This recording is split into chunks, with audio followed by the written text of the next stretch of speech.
Hmm? So welcome to the City Council meeting tonight. I'm impressed with the number of people that are here this evening. I think we have some very important things taking place tonight.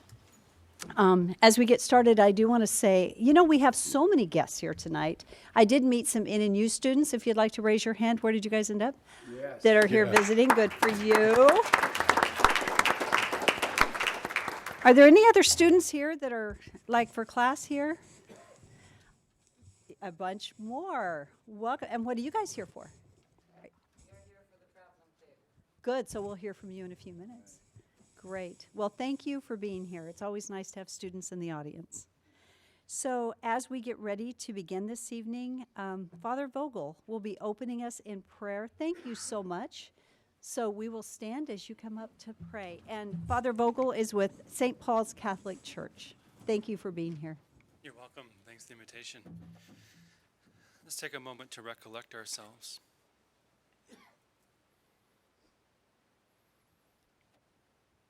Begin this prayer in the name of the Father, and of the Son, and of the Holy Spirit. Pause to give thanks for the beautiful weather, to give thanks for the many blessings we have in our lives, for the past generations who have brought us to this point. We ask God's blessing to come upon us.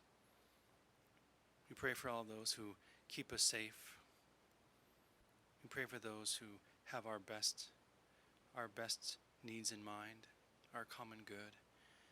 We ask the Holy Spirit of God to come upon this council and this session. We pray for the gifts of wisdom and knowledge and counsel. May God's blessing come upon all who are gathered here. In Jesus' name we pray. Amen. Amen. And now the pledge. Thank you. I pledge allegiance to the flag of the United States of America and to the republic for which it stands, one nation under God, indivisible, with liberty and justice for all. Father Vogel, thank you so much. You know what I just found so refreshing from the busyness of the day, and I don't know how many others like me go from rush to rush, that you just caused us to pause and to reflect. And I just want to say thank you. Thank you very much. As we begin this evening, let's start with roll call. Rodriguez, Here. Bruner, Here. Hogeboom, Here. Levi, Present. Haverfield, Here. and Scott. Here. I am not aware of any changes or proposed amendments to the agenda. Are there any others that anyone's aware of? Okay. I would stand for a motion to approve our consent agenda as it is stated. So moved. Second. Any discussion? Roll call. Rodriguez, Yes.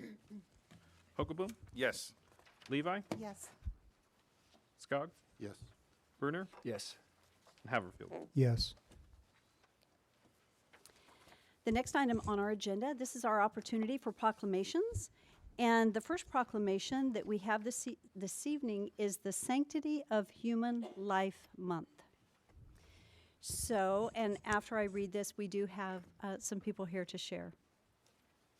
Whereas the preamble of the Constitution of the United States was designed for the people to secure the blessing of liberty to ourselves and our posterity, and the Idaho Constitution declares an inalienable right to enjoy and defend life and liberty. And whereas it is a guiding principle of Idahoans that every human life is cherished and respected, and it is affirmed that each life has meaning. It is vital to the future of this community that these values are demonstrated in our actions and our words. And whereas the strength of the city of Nampa is the demonstration of care for one another, to show kindness and consideration for our neighbors and all citizens equally. And whereas part of this strength and character of the citizens of Nampa is to defend society's weakest and most vulnerable, including the ill, the elderly, and the unborn. Now, therefore, this council of the city of Nampa, we together hereby declare the month of April 2019 as Sanctity of Human Life Month. And so I would like to defer to Councilman Hogeboom to introduce Yes, Yes. I invited a couple staff members and asked one, Robin Waters, who is the center director at Lifeline Pregnancy Care Center, to share briefly about the mission of Lifeline as it relates to the proclamation about the sanctity of human life. So thank you. Well, I just want to say thank you to the Napa City Council and to Mayor Kling for doing this. As we all know that in our society today, it's a bit of a volatile issue in different communities. And just recently, actually just last week, I was in San Diego and I was at a museum and at Balboa Park, and they were having an exhibit on cannibalism, and it was geared for young kids. And so this sanctity of life doesn't just talk about the preborn. And I was so thankful to come back to Idaho because that just really, I had never seen anything like it in my life, and I hope I don't again. But to be a part of a community and a city that honors life is where I want to be. And we just want to say thank you. As Lifeline, we have been, we're on 12th Avenue, for those of you that do or don't know, and have been there for over 33 years communicating this message of life. And it is no less of an issue today as it was back then. In fact, I almost think it's more. And just this weekend, I had a young lady text me saying that she decided she needed to have an abortion because she couldn't afford it. Her and her boyfriend talked about it. Just because sometimes these issues aren't in our particular little circle, maybe in your family, I just want you to know that it is a big issue in our community. In this 30-mile radius, it is a topic that is discussed, and it is our responsibility to teach our young people exactly what abortion is, and that life does begin in the womb. And just, you know, even little simple facts like at 21 days, the heartbeat starts. So many times I find even pro-life people don't know that little simple fact. And so these are things that we need to be teaching our young people, and they need to know these things. And it's important. So I just want to say thank you very much again to the City Council. Thank you very much. And I do have the proclamation that we will, through Rick, get that to you, and it has been signed by our entire city council. So thank you. We'll get a copy of that. We have one other proclamation that I'm going to go ahead and read, and there isn't anyone here on this, but I'm reading it because it's important. It's important, and it has to do with our Census 2020. So this is a proclamation that some other cities across the Treasure Valley are also saying, that states that more than $675 billion per year in federal funding is allocated to states and communities based on census data. And whereas an up-to-date and accurate census count is vital in ensuring our state and cities receive annual funds that help improve transportation, schools, hospitals, public works, and other vital programs. And whereas census data helps shape where we locate schools, offices, and stores. And census data also helps local governments provide greater public safety and emergency preparedness. Whereas census data ensures fair congressional representation in the U.S. House of Representatives and in redistricting state legislatures, city, county, and city councils, schools, and voting districts. The census is intended to represent everyone. So I, Debbie Kling, Mayor of the City of Nampa, do hereby proclaim April 1, which actually this should be read on April 1, but it's early, to be Census 2020 Awareness Day. And it's just important that we all work together as a community as we do move into the census in 2020. It takes a long time to be prepared for it. And so this is that initial thought of let's be mindful of how we as a community are going to be able to achieve the best census reporting that we can. So that is it for proclamations. So this is the next item on the agenda is the opportunity where someone has the opportunity to speak on an agenda or non-agenda item. And Amy, thank you for bringing that forward. Thank you. So we have 3 people signed up, and I believe this is a non-agenda item. And Kenton Lee, I don't see where you, Right there. there you are. So when everyone comes up, the 3 people here, please come up and state your name, your address, and you'll have 3 minutes to share. Good evening. My name is Kenton Lee. I live at 13317 Peaceful Way in Nampa. Mayor Kling and City Council members, thank you for the opportunity to share. I'm here tonight to speak on behalf of several Nampa residents who are also here with interest in this issue. We want to be as respectful to the council as possible. We don't want to take the whole evening by coming up here one at a time to say the same thing. But there are several of us tonight who are looking for answers and explanations to the 10 anti-panhandling signs that are up around town. If you're here tonight with interest in the 10 signs, would you raise your hand? While I still disagree with the overall theory of the signs, the most pressing issue that those gathered here together and I have with these 10 signs is that they say no panhandling, but it is not illegal to panhandle. As long as people are not accosting those walking or driving by, panhandling is a protected form of free speech. The city has no right to tell people not to panhandle. And yet there are 10 signs up around town right now that say just that. Those of us here tonight would like to know, why? Why do these signs say no panhandling when it's not illegal to panhandle? Chief Huff was extremely communicative and prompt when I asked if I could talk to someone about this. He jumped right in. He and the Nampa PD created the signs at the instruction of the City Council from an approved action back in October. He was simply following your instructions to him and his department. The City Council commissioned these 10 signs, and if there are any changes to the signs, it would need to come from the City Council. I've tried to be respectful and to go through the right channels to talk about this issue, and what I've gathered from Chief Huff and Mayor Kling is that this issue is under the authority of the City Council. And I was informed the best next step in the process was to come to a council meeting and use the 3-minute public speaking opportunity to ask my question.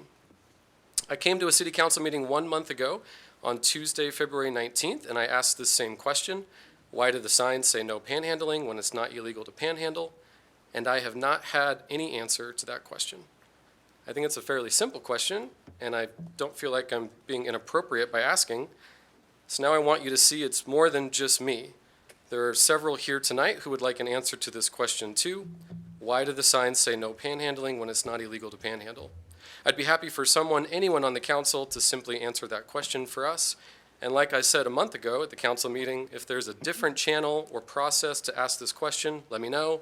If there's a different authority in charge of these signs, let me know. I'll do whatever I need to do to find an answer to the question on why the signs are allowed to say no panhandling. Thank you. Thank you, Kenton. The next person that is signed up is Honey Goodman. Mayor King, I don't know that I need to actually speak. I'm with Kenton on this issue. Okay, thank you, Honey. I know that sounds funny when I say thank you, Honey, but that's, it's her name, yes. Jeff Goodman. Same thing. Okay. Is there anyone else that did not get signed up that intended to testify on this issue this evening? So I would like to just say thank you. We appreciate your concern and your interest. At a meeting like this, it's the opportunity to listen.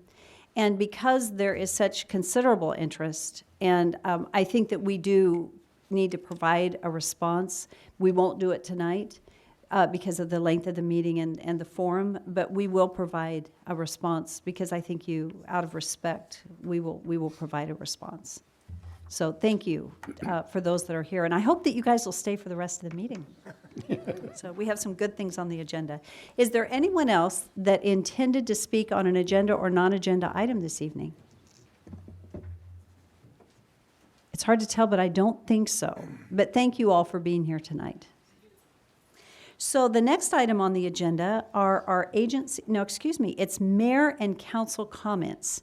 And so let's start with council comments this evening, and I believe we have one comment. Yes, we Mr. do. Bruner. Thank you, Mayor and fellow council women and men, and the citizens of the city of Nampa. I've written this and made a copy for every council person, and I will just read this to save on time. And this is my personal opinion, so this is not council's opinion. And this is opinion on how a yes vote on the Canyon County jail bond in May will affect the citizens of Nampa. So I'm focusing on the citizens of Nampa. My data mainly comes from the Concerned Citizens of Canyon County, which is an unincorporated nonprofit association which serves to advocate fiscal responsibility in the prioritization and spending of state, county, and municipal taxpayer dollars. I am a member of this association. Months of research by the CCCC has gone into this bond proposal. A position paper from the CCCC with facts and an alternative financing plan will be circulated soon. 1, the proposed 1,077 capacity jail on the pond site will not only include the $187 million bond, but an additional $75 million in interest in the 20-year life of the bond. With the bonded interest rate, your county property tax will increase by more than 23%. This does not include maintenance, staffing, and other operational costs. 2, no one questions that expanded jail space is needed. What is in question is the need for the 1,000-plus new beds being proposed. Should this bond pass, the current plan is to not use the current 477 beds in the old jail for incarceration, but just as a holding facility for court. Even though for the past 3 years, the jail's standard review has determined that the current jail is fully functional. Summary, public safety was listed as the highest priority of Nampa citizens collected in a recent survey. I agree this should be the highest of priorities, but not at the expense of you, our Nampa citizens, for an overreach plan to build a new gigantic jail when our roads are another priority and also affect public safety. A high percentage of Nampa homeowners are on fixed incomes, and we are already asking you to pay more for infrastructure City of Nampa needs. I challenge the City of Nampa to not support this bond, and I also encourage every voting age Nampa citizen to do your research and vote on Tuesday, May 21st, as you see best. Thank you, Mayor. So this is not something that we will debate or talk about, I don't think, at the bench, but thank you. And this is an opportunity for an elected official to get to share your thoughts. Darrell, thank you for doing so. Is there any other council member that has something that they'd like to share? Yes, Council- or I think you're first. Councilman Rodriguez We'll and go to then seat one. Councilman you. All right, thank you. Thank you. I also agree with the no vote to the jail. Our priorities are here in Nampa, where we're asking the communities to pay so much out of their pockets because of our infrastructure costs. But I'm also going to explain something to you that I have done over the past 2 weeks. I met with the Parks Department employees. I also met with the Street Department employees. And ladies and gentlemen, if you've ever met, if you haven't met these people, 25 people in the Street Department run the whole city. Isn't that amazing? And 20 or so run the Parks Department. I plan on attending each and every department in the city to understand what our workforce is all about. But one thing that I have noticed, and that I really was shocked, out of all these people that I spoke with, 50 or so, 2/3, and I'm going to repeat that, 2/3 have part-time jobs to make ends meet. I think that's wrong. And I think we as council, or me specifically, I want to lead and help our community, help our employees, so they don't have to work part-time jobs to make ends meet. I want to thank our employees for what they do, and they never ask for anything else in return. So there. Thank you, Mayor. Thank you. Councilman Hogaboam. Yeah, I just wanted to pass on a message from a coworker whose daughter got in a bad car accident yesterday. And so she wanted to let me know, as councilman, the police and firefighters on scene at her daughter's accident were amazing, all caps amazing. They were so kind and gentle and caring for her and us. City should be proud. And I told her I wanted to pass that on just for the record and take the privilege of comments to note that to public safety, police and fire. Appreciate your care for not just this co-employee, this co-worker's daughter, but everyone in the city. So the professionalism, the calm demeanor, was definitely noted by this mom, as any mom would want to get that horrific call that your teenage daughter's been in a car accident. So, and of course, prayers for her as she's recovering from this. But just big shout out to public safety. You're doing a great job. Thank you. Are there any other comments by council? Mayor, Yes.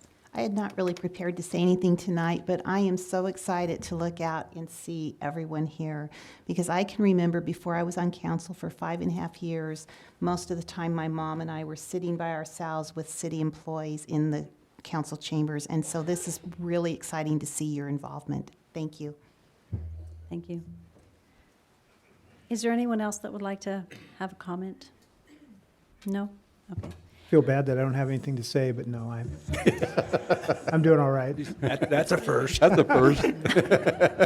I'll catch up with it later. I would like to just say that I want to echo the appreciation to our public safety, to our police and our firefighters. We have a number of firefighters here. You guys are amazing. We appreciate the work that you do. And I just want to say thank you to all of our public safety employees, because you make the city a different place, literally, and we appreciate your service. I also wanted to say, as Amy, that does communications, handed me the copy of our State of the City poster, so she wouldn't let me get by without saying that the State of the City is actually Wednesday. If you weren't planning on attending, please do so. You know what's the best about the State of the City is it's a community gathering. And one thing I love, we're at Columbia High School, and the culinary program is the one that prepares the food for the reception, and they do an incredibly amazing job, and it's always wonderful to feature them. And so the reception follows. It's $5. The money goes to the culinary program, and you're all invited to attend. So we'd love to have you there. If there are no further comments from council, we will move forward into our agency and our external communications. I believe we have a presentation this evening from Republic Services. Hi, Rochelle.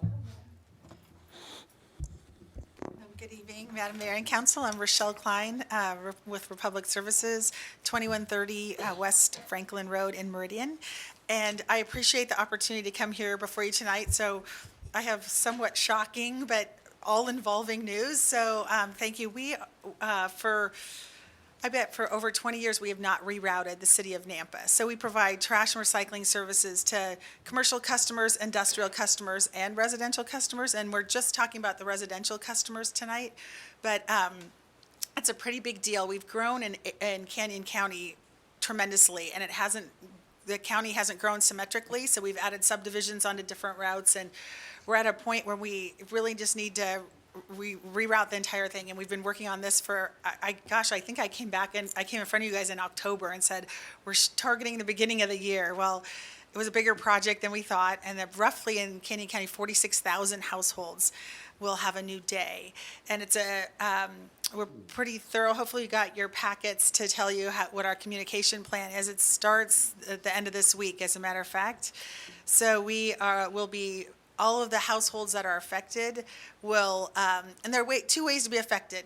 So, for example, I'll just use my house. So I'm a Friday customer, and I have blue recycling weeks because we have every other week recycling. So some people will keep their same day, but just change recycling weeks. And those people will be notified of their new, like, oh, you'll be an orange week now. So they'll get a door hanger on their door. They'll get a postcard in the mail. We're using Call 'em All, which is an outbound texting program that texts you to say, remember, next week your day will be, or your service week will be changing. And then we're also hoping to leverage your services and your communication team too, because you guys have a much greater reach with Nextdoor and Facebook and things like that. And then also, in addition to that, there are people who will be actually changing service days and service weeks. So like I'm a Friday customer, I could become Monday blue or Monday orange or any combination. So it's pretty complicated, but the only thing people will know is what their new change will be. So they will get a postcard in the mail, they'll get a door hanger, and we'll be using Call 'em All. And during the reroute weeks, we'll still send supervisors out to run the old routes in case people forgot to put their carts out on their new day. So we'll collect their materials still on their old day and tag them, and just with a reminder saying, remember your new day and week will be X, whatever that looks like. And so the last time we did a project of this magnitude was Ada County in 2009. We moved 74,000 households. And we actually did it without any confusion, and it worked really well. The only thing we found was that people were really committed to their service day. Like, people liked Monday because they entertained on the weekends, or they like Friday because they mow their lawn that day and put it out, or, everyone has their reason for their day. So we did get feedback that people were partial to a day, but we didn't get feedback that people didn't know it was happening. So that was encouraging. And so we've been working with Treasurer Spilly on this, and so we knew it was coming, and we're just getting ready to, we also will have an electronic ad and a printed ad in the Idaho Press Tribune on Friday, Saturday, and Sunday, this weekend and the following weekend. I'm still a paper reader. Some people just get their news online, but if you get the paper on one of those weekend days, there'll be a half-page ad in that paper, and then also electronically there'll be an ad as well. So if you go on the website, it'll have a banner. And I'm assuming that's the Idaho Press. Idaho Press Tribune. Did I not say Idaho Press? I don't know, but I just thought I needed to clarify. I think I said, Yeah, yes, you probably yeah, did. definitely Idaho Yeah. Press Tribune. So, Mayor, question. Yes. Goofball question, Star. Are you going to be driving one of those trucks as a supervisor there? Oh, initially? no, Okay. I'm going to Nashville. No, I'm not. I'm just kidding. No, I'm. Number two, so is what I'm hearing the possibility of actually having recycling on a different day than your regular trash?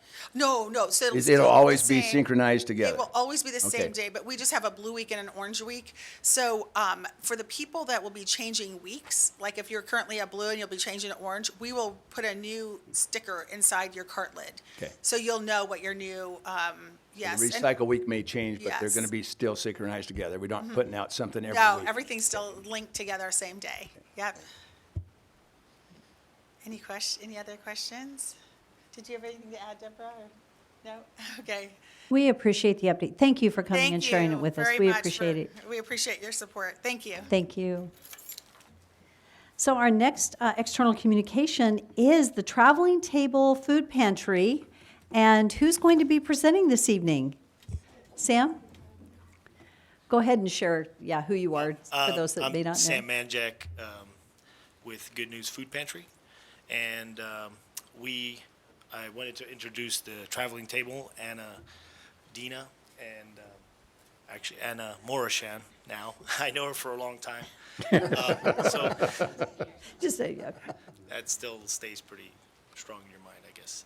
But I just wanted to thank City Council for having us here, and Mayor Kling, and also just the amount of involvement that goes into even the Traveling Table. It started out as a little bit of out of these meetings we get together, the action committees, and Good News Food Pantry kind of launched it forward. And Anna's a part of our board, and she kind of spearheads that portion of it, the Traveling Table. So I'm going to just let them take over here. Well, real quick, I did want to introduce someone. So thank you again for having us. Anna Morishon, 11451 South Crosslope Place. And I have somebody here with me. Callan Mucci. And like Sam mentioned, it's something that stemmed from the Good News Neighborhood Pantry. So from an idea that originally came from this little sweetie right over here, she had an idea of creating a fruit and veggie hut. The Good News Neighborhood Pantry ended up having a truck donated to us, and then that's when we decided to partner up with the kids over at Treasure Valley Leadership Academy to come up with some pretty cool stuff. I did bring some groceries. I wasn't afraid that they'd get hot in the car, but I did bring probably about 25 worth of groceries, and they're just fruits and veggies. And I'm telling you, I broke a sweat just bringing them in. And so if you do want to get a real life experience of how heavy that is, the water should be milk.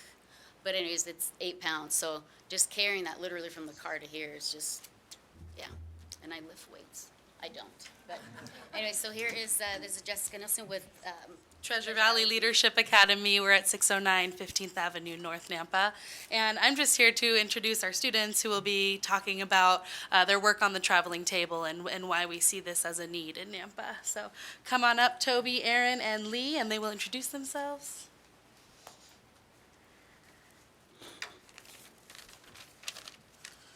Hello, and good evening, Mayor Kling and City Council. My name is Aaron Wells, and these are my fellow representatives. Toby Forrest. And Holly Holm. we're here as representatives from our school, Treasure Valley Leadership Academy. For this ongoing project, our group is a marketing team for the Traveling Table, a food truck designed to distribute healthy food to families of the area. When this project started at the beginning of the school year, we were told why we were doing this project. It's because the area that our school is in is a food desert. Northern Nampa is, in which at least 33% of the population lives more than a half mile away from the nearest supermarket or grocery store. And about 21% report not being able to get where they want to go, and half said they do not feel safe walking in their neighborhood.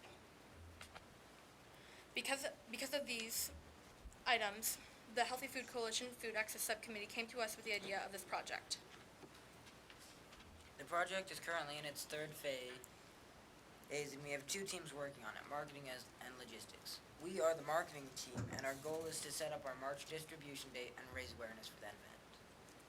As of this meeting, we've gone out to the truck twice and overall served 96 households and over 300 individuals.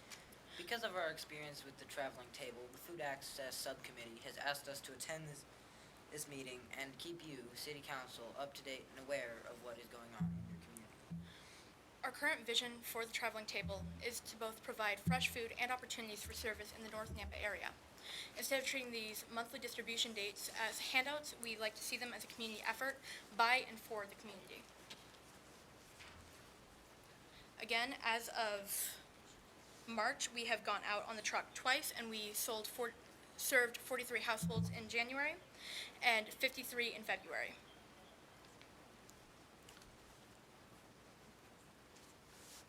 That is all. Yes. And our next distribution date is this Wednesday, March 20th, where we will not only continue to distribute at our current location outside of the Lakeview Nazarene Church, but we'll also be expanding our area to the Nampa Housing Authority on 19th Avenue. And our current goals for the truck are to increase the amount of staff that works on the truck at one time, to increase the number of households that we get to serve per run, and to survey the residents of North Nampa for their input on the mobile food pantry. We would also like to receive donations from the community to help serve the community. Thank you so much. Council, do we have any questions? You could go back a slide. How does the community help you by donations?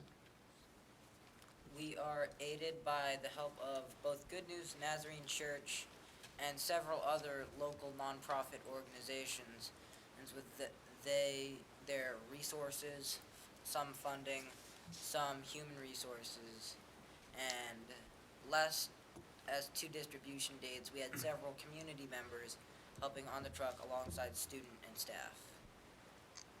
So Mayor, like, for an example, how does Northwest Architecture donate to the cause? Or Northwest Nazarene University?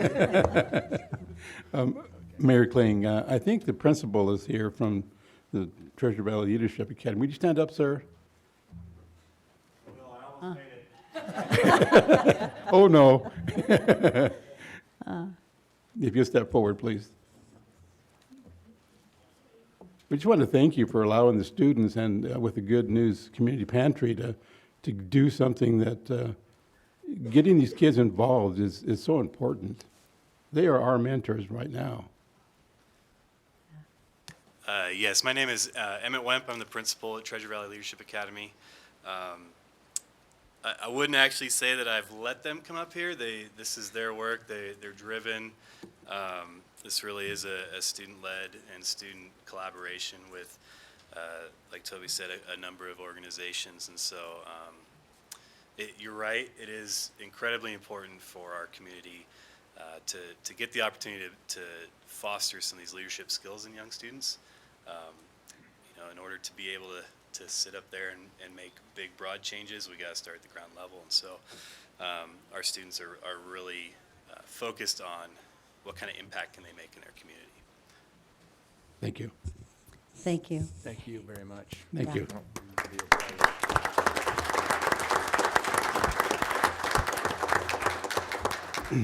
I would like to say one more thing, and that is, okay, so say your name again, it's Kate? Callan. Oh, I knew I couldn't get it. So this is such an incredible example of partnership, because Callan was at a city council meeting, and I happened to be standing in the parking lot with you and your mom, and we're talking about food and the food desert, and it was outside after a council meeting, and you were the one that looked over next door and said, why don't we do that? Right? You had an idea and a vision.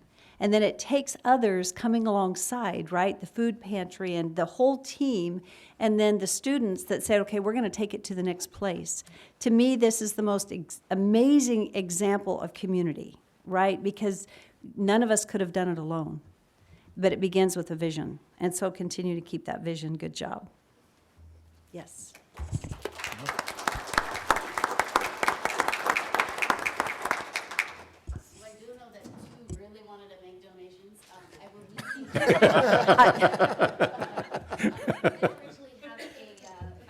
Go ahead. That we have since depleted. Our truck does need a few more, there's a couple of other maintenance things that we need to have done to it, but you can mail a check directly to the school.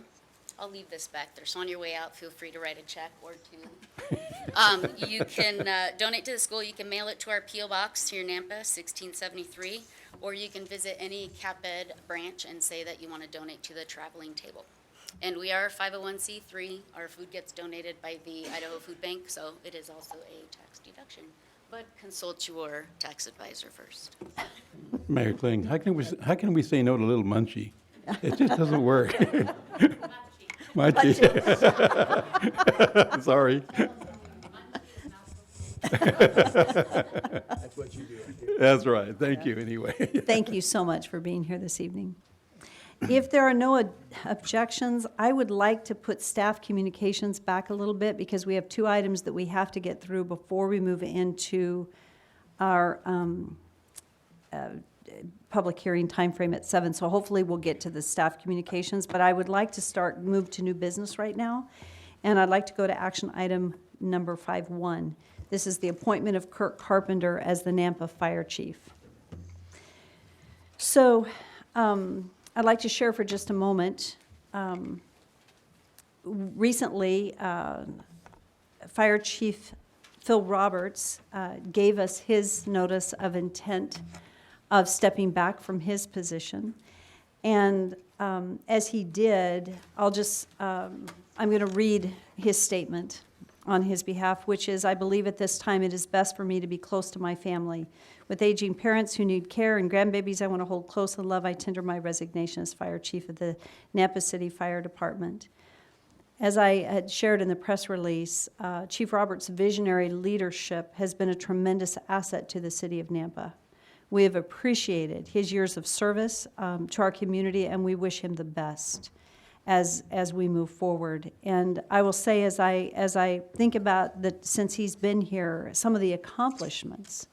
You think about moving into getting our fire engines that we desperately needed, and we explored leasing programs, which has allowed us to financially afford to have the engines that we've needed. We've implemented the squads, which is an incredible savings to our community as far as keeping the hours off the trucks and the mobility. The other thing that has happened is the honor that has been put in place of those that are retiring. There is a special service for each retirement that was not in place before, and it is greatly appreciated because there's been an element of honor that has been put in place for the fire department. So before we step into this next phase, Chief Roberts, I'd like to say thank you to you. If you'd like to say a word, you're welcome to. I would just like to say thank you very much for your service. It is greatly appreciated.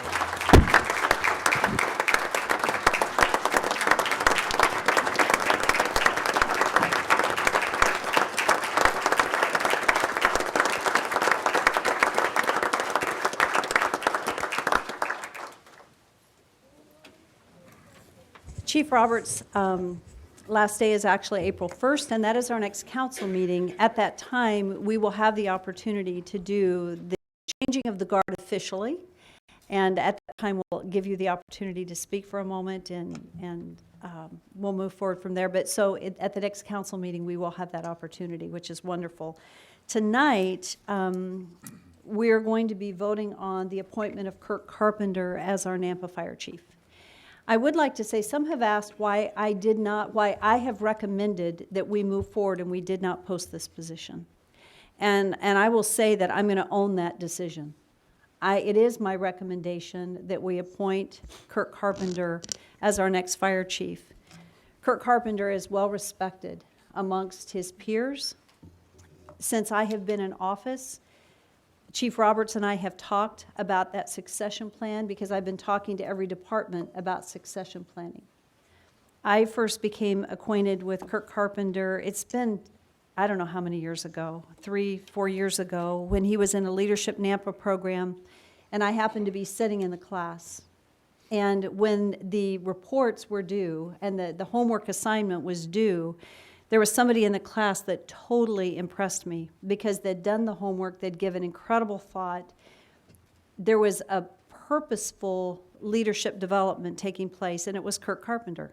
It's the first time that I really got to know him, and I appreciated it. And having watched him and his integrity, his work ethic, it is my recommendation, and he's also served as our deputy fire chief and is well acquainted with the operations. He's a tenured long-term employee of the city. And so with that, it is my recommendation that we do not have a gap in leadership, but that we keep going because there's a good plan in place. And I'm extremely proud of our fire department, the work that's being done, and we want to continue that. We don't want to skip a beat, we just want to move straight on forward. And so with that, I have recommended to the council that we appoint Kirk Carpenter as our next fire chief. So at this time, I'd like to give council the opportunity to ask any questions or make comments. Councilman Skog, would you like to be first? Madam Mayor? Yes. Fellow council members, I had the opportunity to work with Kirk Carpenter in the fire negotiations this past year. He is dedicated to his job. He is respected. He knows his business. So I will own that with you, Mayor, in selecting Kirk Carpenter as our next chief. Thank you. Is that a motion?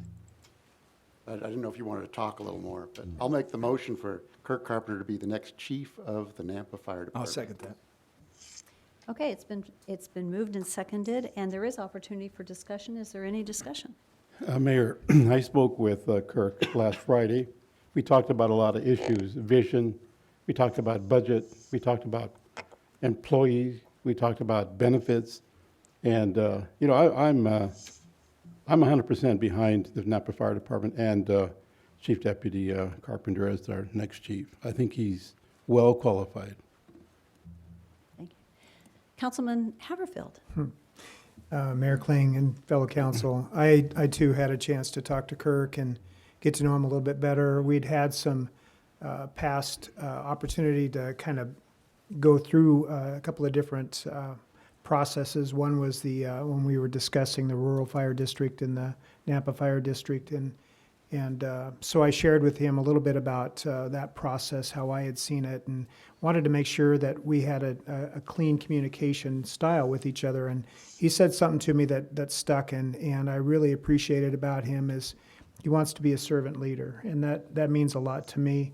I think there's leadership styles, and I think Chief Roberts was one as well that would roll up his his sleeves and get in and work on things that are important. And so the Corps, the department, I think will be in good hands with Chief Carpenter. Thank you. Are there any other comments? Yeah, Mayor, Council, I had coffee this morning. Thanks, Kirk, for coffee this morning. We got to talk, pick his brain a little bit. You know me, I like to dig in the weeds a little bit. We're talking about priority dispatch and some other things. And one comment he said is Nampa, he truly believes, is the best fire department in the state of Idaho. And a lot of credit goes to Chief Roberts. And as Chief Roberts passes the baton, and our choice tonight is soon to be, if the council votes in favor, Chief Carpenter. Big shoes to fill, and he embraces that responsibility to keep Nampa Fire Department the best in the state. And I know that there's many members here, and there's a lot of pride there. We're not embellishing when we say that. We want to be the best fire department in the state of Idaho. And so I trust that his leadership will continue to guide our fire department to be the best. Thank you. Any further discussion? Seeing none, roll call. Rodriguez? Yes. Hogaboom? Yes. Levi? Yes. Haverfield? Yes. Bruner? Yes. And Skog? Yes. And Mr. Carpenter, would you like to come up and say?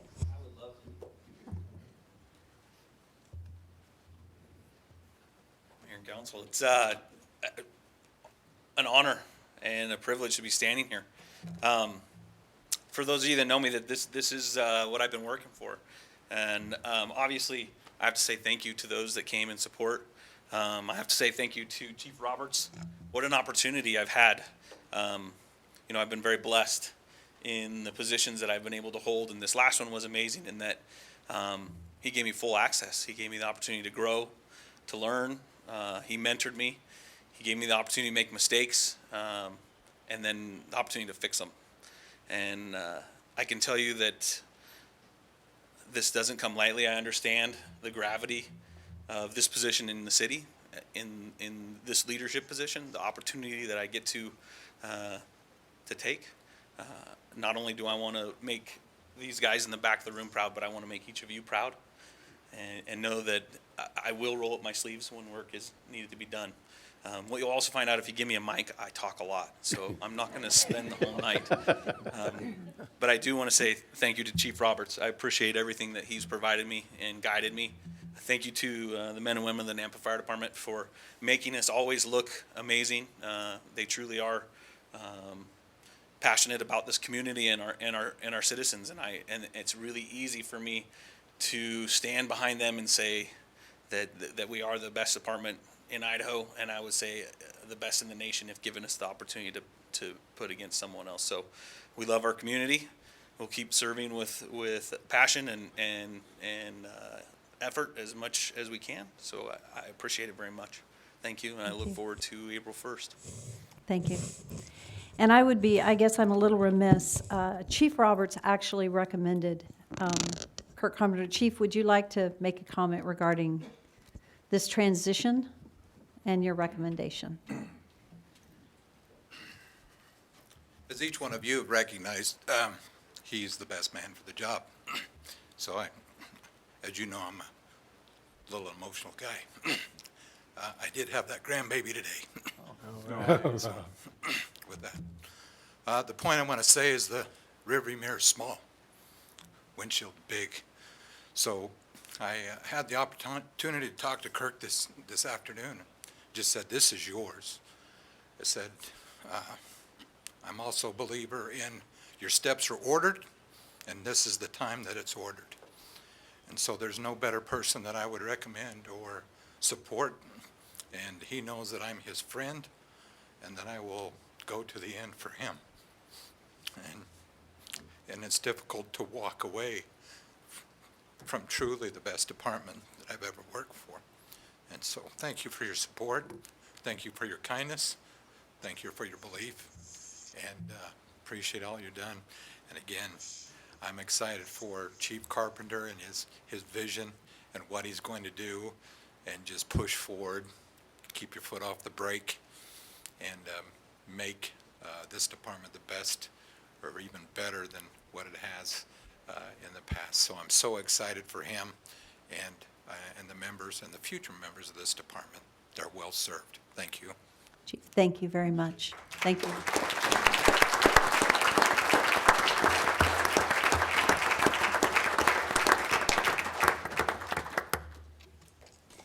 You guys have been standing there a long time. You are welcome to leave if you would like to. Thank you so much for being here, and thank you for your service. You're greatly appreciated. The next item on the agenda under new business that we'd like to go to right now is item number 5.2 on the agenda. This is authorizing the Public Works Director to sign and submit the recycled water reuse permit application to the Idaho Department of Environmental Quality for the city of Nampa. Evening, Mayor, Council. Actually, I'm going to have Nate present this, but I just wanted to take an opportunity to take just 30 seconds or so and recognize Nate and all the work he's done. This is actually a really big accomplishment for the wastewater program and a big day. We're proud of it. You know, Nate's done a lot of work. The Pioneer Irrigation District, which they're here today, if you'd raise your hand. They've been a huge partner for us, and we wouldn't be here today if it wasn't for them in our reuse program. And all the work that's been done with the wastewater committees and our design review committee and our NWAG group. So there's been a tremendous amount of work just to get to this point. So it's just, I wanted to recognize Nate and the team on where they've gotten. So, and I believe it's a really positive step for Nampa for managing our water resources and environmental stewardship. So I'm going to turn it over to Nate to tell you about the permit that we would like to get signed and send on to DEQ. Thank you, Tom. That was very kind of you. But it is about partnerships. Pioneer, I mean, they deliver irrigation to us as it is and been a great partner. And now they're a great partner helping us solve the challenges of wastewater. And then, as Tom mentioned, this reuse permit, first of its kind in the state. Couldn't have done it without Brown and Caldwell. I mean, their technical expertise to convince the regulators that this is the right thing. And as Tom mentioned, the citizens of Nampa who knew that all along, this was the right thing. So, recycled water program, what do we got here tonight? Well, it started with the facility plan, sketch, schematic on paper, get the water out of Indian Creek in the summer, address the temperature issue. So how do you do that? Well, you got to get a permit, but you better have a good reason for getting that permit, and there's a lot of benefits. It's about putting the right water for the right use. Nampa identified it as water that can be used in Nampa for irrigation and industrial growth. And I really like this this exhibit here the mayor's office came up with. And, you know, not only does it put Nampa at the center of Idaho where it belongs, but it really shows how reuse connects the citizens with the ag community that we live in, with the industrial and job opportunities that we strive for. You know, and why does reuse and recycled water work? You know, it maximizes the water resource, and it's a cost-effective approach to solving challenging wastewater issues. You know, we provides a cleaner environment, and then you get into the reuse piece, and you find out that doing the right thing, you can save $17 million at your treatment plant. If you get a reuse permit that puts that water to use at ag land where nutrients is needed, you don't have to remove as much nutrients because you're not going to Indian Creek. So that's where this reuse permit is driving. We get this permit, we're looking at potentially $17 million in savings of capital investment at the plant. So what's in this reuse permit? I got to say it again, like Tom said, partnership with Pioneer. It wouldn't be possible. If we didn't have somewhere to go with this water, this wouldn't be possible. And Pioneer operates the canal system and couldn't be done without them. So what are we asking of the state in this permit? Well, it's ag water, so temperature isn't an issue. Phosphorus limit. We're looking to match the water quality in the canal because the canal water already goes for ag, so that raises our phosphorus limit. That's the $17 million savings right there. And then nitrogen as well, another treatment component. So what's the big deal about this reuse permit? Well, it goes to a canal, and when you look at it on a map, it's all surface water. And we've all heard plenty of talk in Nampa about waters of the U.S. So that's where the technical experts come in, and Pioneer's operation of the canal system comes in. You see all these little black lines, those are your drain ditches and canals. And Pioneer, they go and they capture all that water and try to reuse it as much as they can already. There's still some questions out there at the end of these systems. Does the water get back to Indian Creek? Does the water get back to the Boise River? Well, let's take a walk down the waterway. So we start at the treatment plant. We're looking at 3 options of where we could deliver this water to the Phyllis Canal. They're all right around Fred Meyer and Caldwell Boulevard, or just downstream. So then it becomes a regulator question. Does this water get into Indian Creek? Does this water get into the waters of the U.S.? Well, fortunate for Nampa, as you can see these yellow dots up there and green dots, the city has pump stations that already exist on these canal ditches. So we're able to manage the water that leaves those canals by adding automation to the end of the canal and communicating with the technology available today. We can basically take those spills down to 0. And that's the argument that Brennan Caldwell has put together and the DEQ has been well informed of, and why we believe we're going to get this permit. So next steps, where are we at? Assuming at council's wish, we'll submit this application this month. April through July, the city will start a public outreach effort, working with the stakeholders as well as our citizens in North Pioneer Irrigation District to communicate what this program's about. July, DEQ will be, well, that's when their timeline runs up to make a final decision on whether they'll draft this permit and put it out to public comment. And by the end of the summer, in September, we should have a permit in hand, and we'll have the information needed to define the treatment plan improvements. So tonight, we're asking for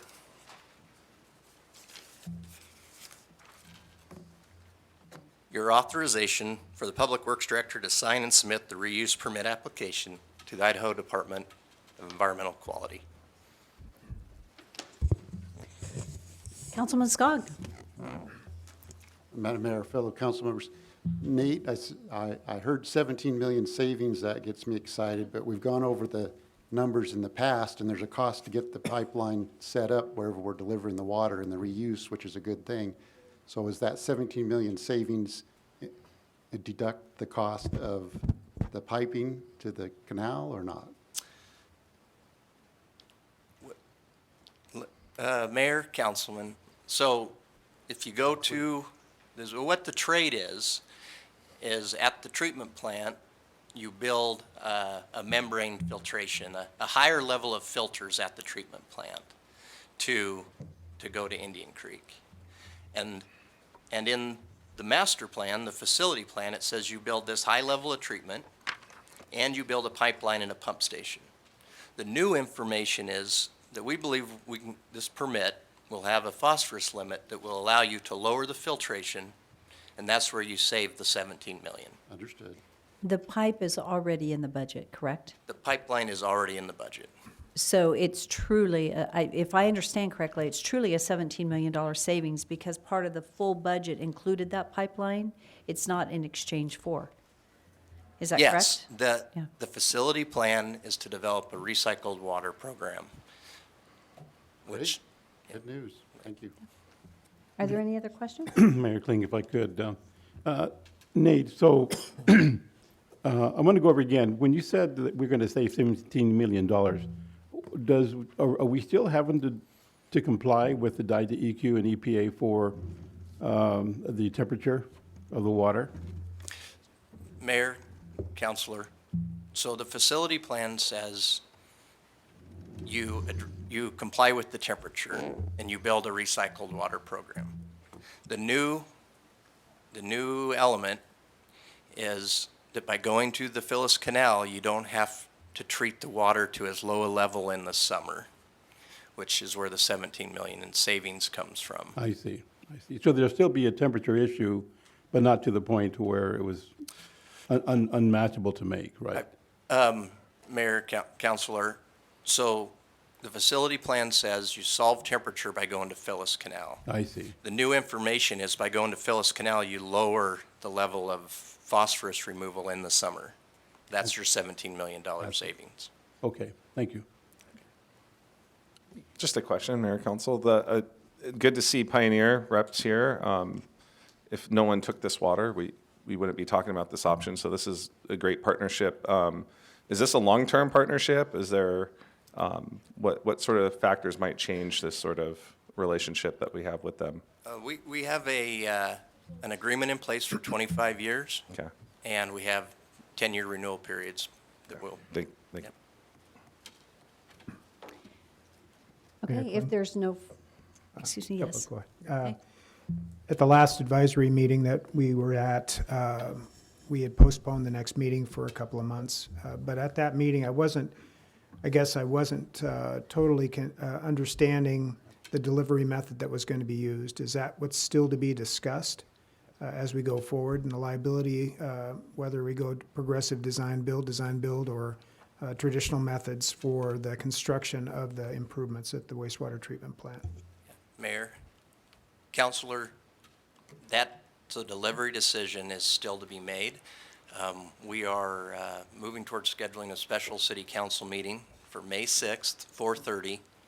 I believe that request is working its way through the chain, and we will be discussing specifically that item Okay. with the goal to move to a public hearing on May 20th with a recommendation. So the decision tonight has nothing to do with the delivery method. That's yet to be determined. Correct. All right. This is a reuse permit to address the discharge to the Phyllis Canal. Okay, thank you. I just want to say, I appreciate all the work that has taken place. Brown and Caldwell, staff, Pioneer, great partnership. I've sat in the meetings, and there's just been great, it's been a collaborative effort, yet with extreme expertise that has been at the table.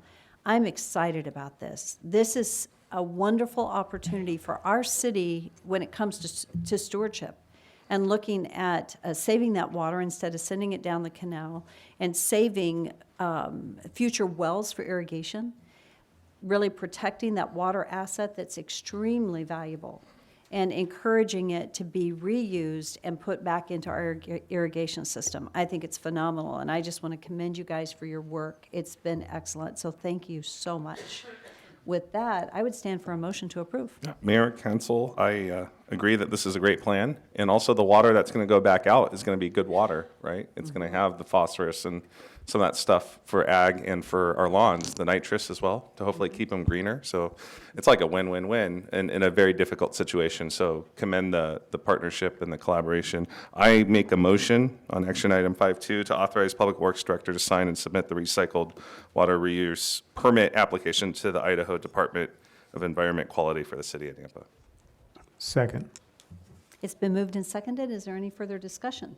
Just thanks again, Pioneer Title, for working with us. For Pioneer Irrigation. Irrigation, I'm sorry. Pioneer Title. You guys have a new position starting tomorrow, if you want. Mayor Kling, while Nate's still up, as a reminder, the SRF loan, the interest rate on the SRF loan for the whole amount is what percent? Yes, the interest rate is 1.68. Can city council get that interest rate?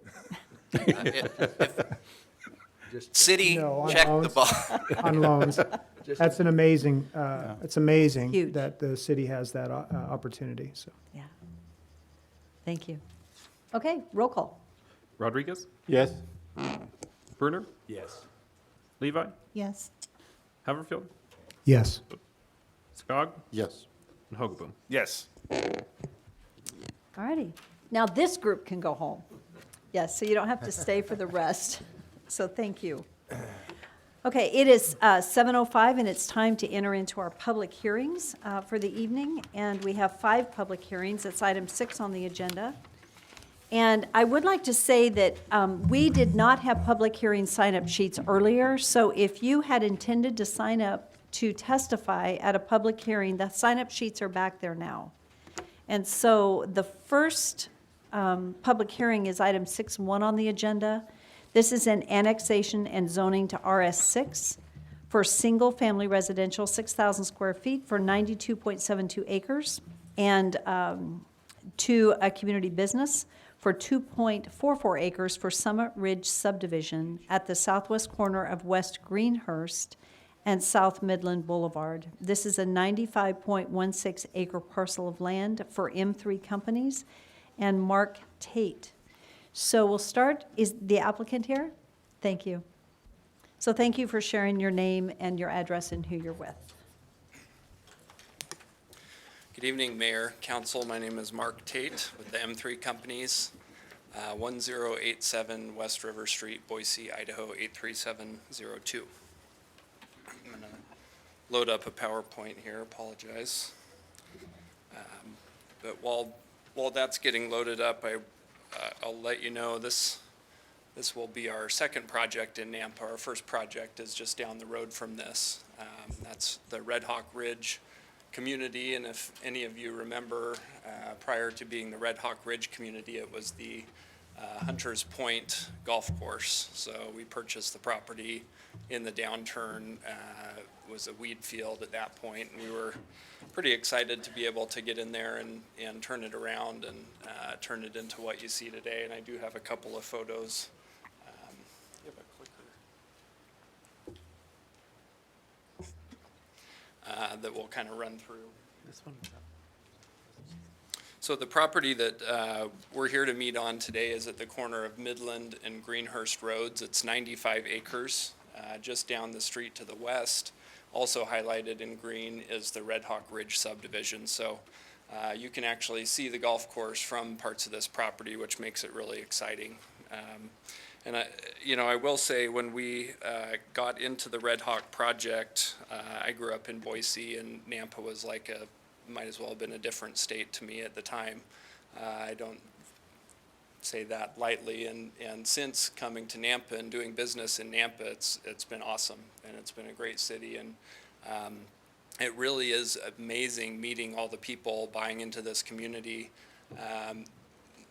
One of the interesting things about Red Hawk is the buyers, they're looking at a project we have at Spurwing. They're looking at projects in South Meridian, at Reflection Ridge, at communities that are really, really nice communities in Ada County, and they're coming to Red Hawk saying, I want to live in Nampa in this area. So what it's done to us is really proved that, Nampa does have that type of buyer and cachet and can be competitive for really high-end projects, and that's typically what we do as a company. The property has development on two sides of it. To the north is Sands Point, and to the east is another subdivision on the other side of Midland Road. To the south is an old gravel pit, and to the east to the west, the very corner of the property was a gravel pit as well. So kind of a different topography, but it does provide for some really cool views to the north, parts of Lake Lowell.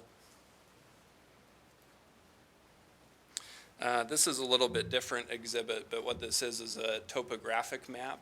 So the top part of this exhibit is Greenhurst Road. Midland is if you're looking at it to the right. There's a low spot kind of in that northeast corner, and from there it actually goes all the way up the hill about 30-40 feet up to the top. So it's by no means a flat piece of property. That's actually what drew us to it, and we'll have some really nice views, and we'll have a fair amount of grading out there to create those views and the project. A couple of photos of Red Hawk here. This is looking at the driving range, which we kind of redid the driving range, built a clubhouse, parking lot, reconfigured what was the original plan out there, and added a swimming pool that you can see here, Lake Lowell in the background.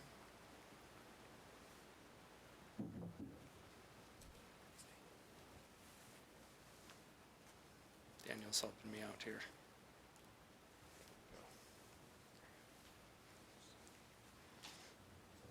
Another view of Red Hawk.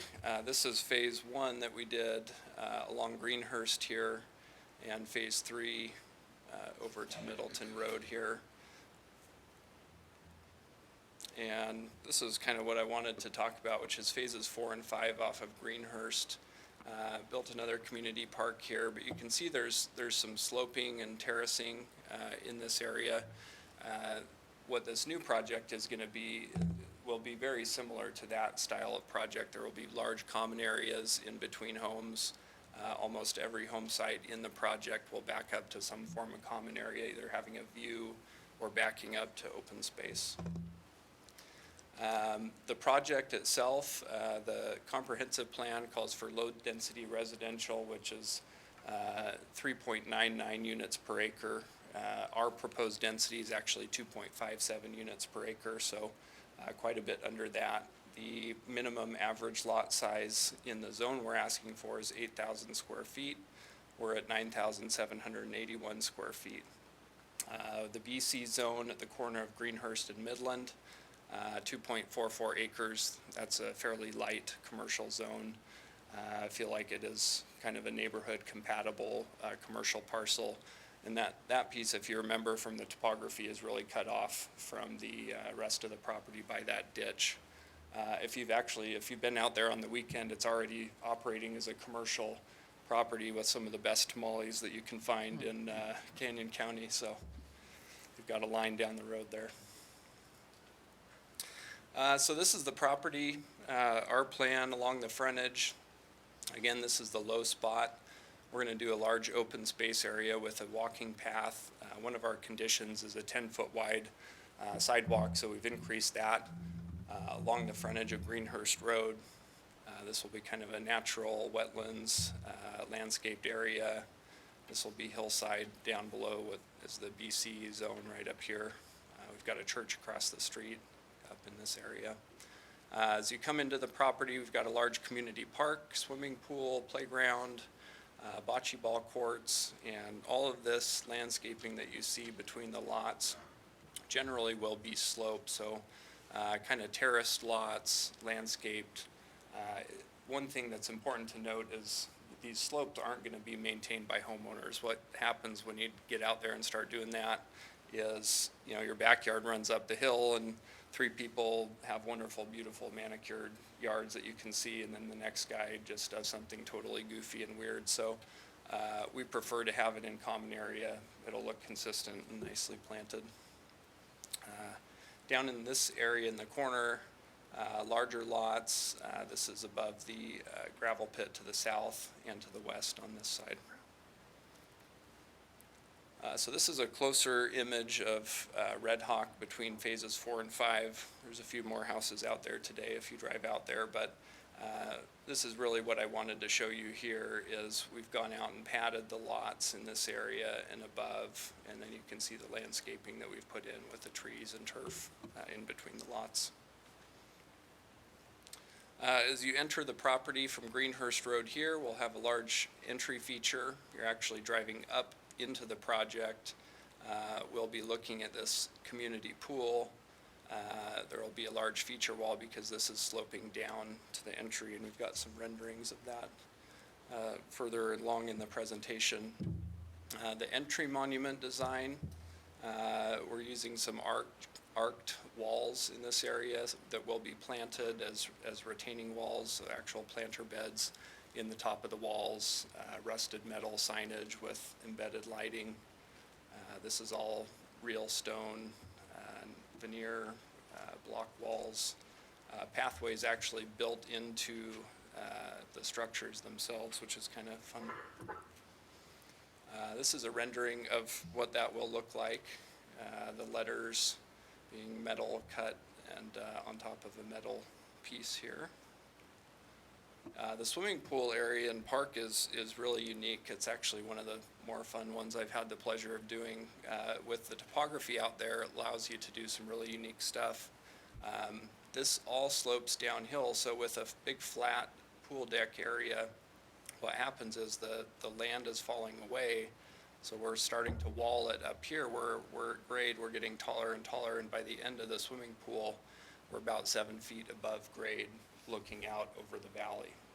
So if you have seen this property, you're about 15 feet higher than Greenhurst Road at this point, looking over Sands Point. You get a view of Squaw Butte, the north foothills. It's a really nice area there. This is a kind of a three-dimensional rendering of what that looks like as you come into the project. So a wall that will do some really fun lighting, showing off that wall, some signage, big patio area down here below with our entry monument as you come into the community. And this is a cleaned up version of that. So that's what I have for you. Really, like I said, excited to do the project here and appreciate everything that you guys are doing in the city of Nampa. I'll stand for any questions. Mayor Kling. Mark, do you know, long-term, is that intersection going to be signalized or a roundabout? It's planned for a roundabout. That's a What great is? question. So you've left room for that as far as in your layout? And that's a condition of approval that we make sure to accommodate enough right of way. So the commercial development on the corner, it's going to be very limited then as far as the amount of area that you'll be, that will be commercial. So It will. what do you plan on putting there, or do you have anything in mind? I don't have anything in mind, but the things that kind of would fit on that sort of site would be sort of medical office, dental office, things like that, So you'd still have about 2 acres left over for that? roughly. Okay. And do you know if the gravel pit will be reclaimed eventually, or is it still active? The one on the south is no longer active. I actually just spoke to the owner prior to the meeting, and he said, I don't have anything to say, so I don't know that he's here anymore, but it's not active. He was just concerned about not wanting people to complain about his property, so we're actually going to add some disclosures into our CC&Rs for him. On the west side, right here, so there's a ditch that runs along the ridge line here, so nothing up here has been excavated. There is some activities still going on off of this corner over here, but I don't believe he's done any crushing out there for a number of years, but I think they do have some operation that will continue. That they will? They will. Okay, so there is the potential for dust development from the south side. Yeah, and it is, well, it'd be on the west side. West And they are quite a ways away at this point. Most of everything directly next to the property has been excavated for many years, so it's probably actually a quarter mile away that they're doing anything. Okay, thank you. Yep.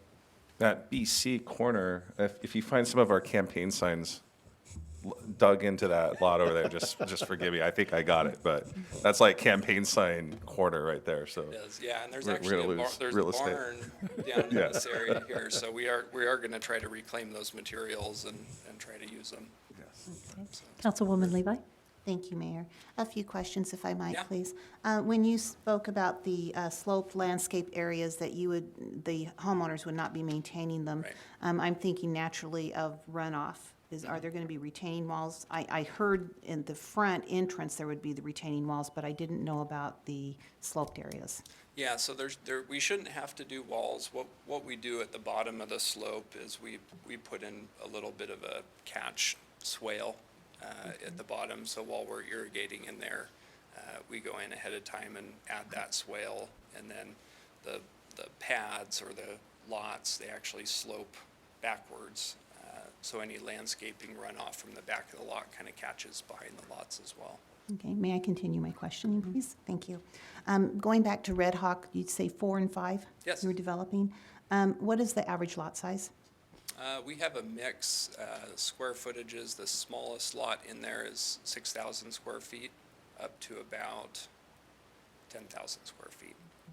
And you said there are a few homes built, but it's not built out, correct? Phases 4 and 5 are not fully built out. There's probably 10 homes out of 60 in phases 4 and 5, but phases 2 and 3, which we've done, we've got about 100 houses in there.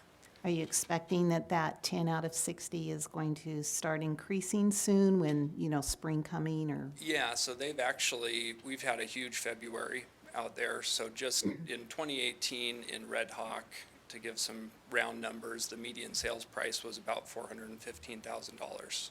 The median new home sales price in Canyon County is $150,000 less than that. So last year, we introduced a little bit of a smaller lot product that we're selling this year, and even without the smaller lot product, I think we did 51 home sales in that subdivision, which actually puts it in the top 20 subdivisions in all of the valley, not just Canyon County. And you provided a really nice segue to my next questions. In this development that you're looking at now, the average price of home in square footage, Very similar to Red Hawk. and the square footage being, as far as the home? Probably the smallest home would be somewhere around 16 to 1,800 square feet, and that's targeted at an empty nester buyer, which out in Red Hawk, I would say 9 out of 10 buyers are empty nesters coming in there, so preferring single-level homes. A lot of them are downsizing, so it starts about 1,800 square feet up to, on average, around 3,000 square feet. We have a few exceptions up there on the rim where we've got up to about 4,000 square feet. And you're finding in the market that the demand for this lot size is pretty common? It is, yeah, absolutely. And it's interesting, we went for an R6 zone, which is a more intense zone, and the reason we actually did that is to allow for a little bit of flexibility in lot design. But when you look at the overall density of the project, we're only 2.57 units per acre, which is overall a very low density. A lot of that is because we've done almost 20% open space in the project. Thank you, sir. Thank you, Mayor. Mayor Kling. Mark, I have a couple of questions for you, if I Sure. could. One is, did I miss a traffic study in your proposals? We did conduct the traffic study, so the city has reviewed the TIS and conditioned improvements based on the traffic study. I see, because I see that up on Midland and Greenhurst, maybe not much Greenhurst, but Midland is terrible. So and you mentioned you're going to do, is the city going to put in this roundabout, or are you? I Or believe the both? city would, and I'm fairly confident, but staff can speak to this, that intersection is covered in the city's capital improvement I plan, see. which would be subject to impact fees. I see, okay. Based on this project, and I know that I don't need to tell you about impact fees. We know about that. Yeah, so here's my question is do the amount of vehicles, and it's going to be mostly because of this subdivision, more cars, more vehicles. So what do you plan on doing with Midland and Greenhurst, as far as widening it, making it easier accessible, or what's your plans for that? Well, a lot of that goes back to this new impact fee program. So I'm not the expert on it. Staff would be way more well-equipped to explain the program, but I'm going to do my best, and then they can correct me when I butcher it. So my understanding now is with your new impact fee program, arterial roads are subject to impact fee collections and will be constructed by the city of Nampa. So Greenhurst and Midland would both fall under that category. In Ada County, they've been doing it the way that you will now be doing it for a very long time. And what that allows for, and you already know what the benefit of this is larger projects. The project across the street to the north already widened their side of the project. With your old structure and ordinance, we would have built our frontage of Greenhurst. The impact fees would have been low, and you would have had almost a 6-lane road for this section of Greenhurst, tying into a 2-lane road on one side and a 2-lane road on the other side, which does nobody any good from a traffic standpoint. It's a bottleneck on either side, and it's just going to add to your maintenance for those extra lanes that nobody can actually drive in. So I don't need to explain to you the benefit of the program that you just did, but I will tell you that I think it was a good decision, what you've done. Okay, so do you envision having turn lanes into this new subdivision on Greenhurst and Midland? Yes, we will, and we will construct the turn lane as part of that. Even though we're not doing all of the frontage of Greenhurst, we still do have a requirement to make sure. Oh, I see. So what would be the distance from, let's say, Greenhurst and Midland West? How far do you plan on fixing the road as far as the turn lane? We would have, so there is enough room right now for a center turn lane because the north side has already been widened. So we would have a striped center turn lane across the entire frontage, and I believe we're conditioned to do a right turn lane along our frontage into that, in there. And I cannot remember if we have a right turnout. I don't believe we have a right turnout because there is just even though it looks like a lot of homes, it's not that many that would necessitate the turnout. At the intersection, like I said, we're saving the right-of-way for the roundabout, which again is covered by impact fees, and that would go for Midland Road as well. Okay, thank you, sir. Sure. But we are building all of our landscape frontage and the 10-foot sidewalk, so what we'll end up doing is basically graveling where that future road would go, so it makes it fairly easy when the city is able to go through, collect those impact fees and go, okay, we're not just gonna do a small project, we're gonna go all the way from, you know, Middleton Road to Midland Road or Midland. Yeah, right. Okay, thank you, sir. Sure. Councilman Haverfield. Just a couple of follow-up questions. This will be developed in phases? Correct. First phase would be the corner, I would assume? Be 57 lots from the entry here, including these lots along the frontage, and then these lots up here to get us over to the top side of the swimming pool. Would be our first. So your second entrance point would be where? Would be down, our second public road would be down here, but we're actually going to have a pathway. It's not reflected on this, but we'll have a pathway in that area as well. Okay, so first phase would be up there with a temporary road that's put in for the second entrance? Yep. And M3, do you develop, or do you actually build the homes, or you just We develop don't the build- ground? We just develop the ground. So It's you have lots. preferred builders that you cater to, or is it just open to anybody in the building community? It's a combination of both. So out at Red Hawk, we have a builder team out there consisting of, I think there's 5 or 6 builders. And then we also sold retail lots to individuals. So the average person, if they wanted to buy a lot, and now I'm talking more personal, how does that, is that an option, just anybody? I'm not sure how we'll do the first phase. We definitely will have that option in the project. I'm not sure if it'll be in the first phase or not. Okay, thank you. Thank you, Mayor. Are there any other questions? Thank you. You will have the opportunity to come back at the end of the testimony, public testimony. Staff report. Doug, thank you.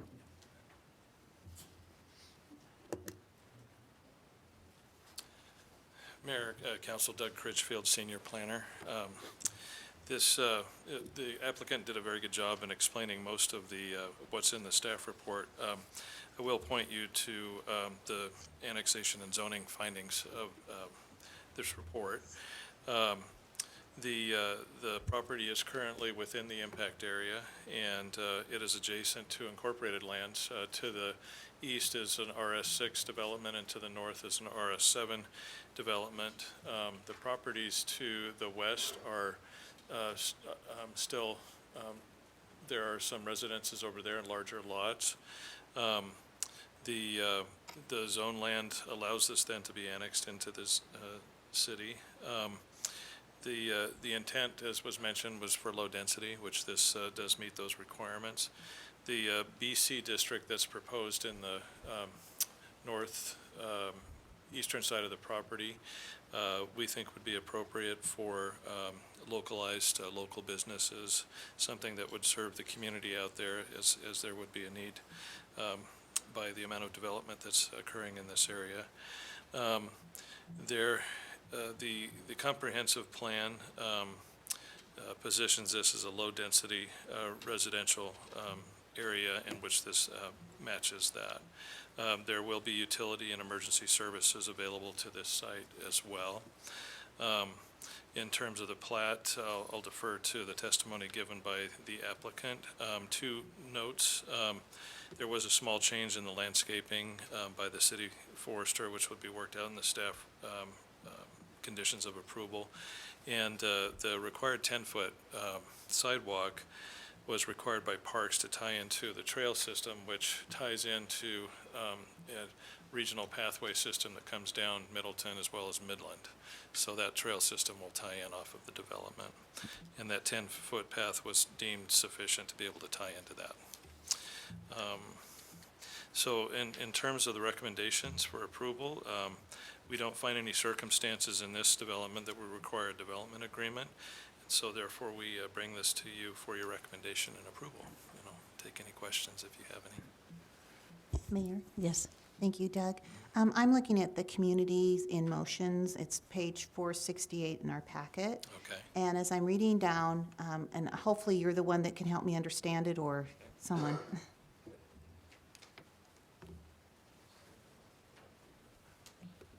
Okay. Yes, go ahead.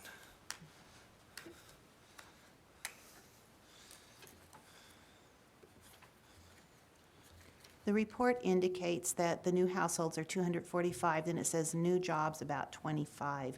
Is that just a number that Communities Emotions comes up with, or is that something that they're projecting as far as the developer that will come out of this? What is that number 25 about?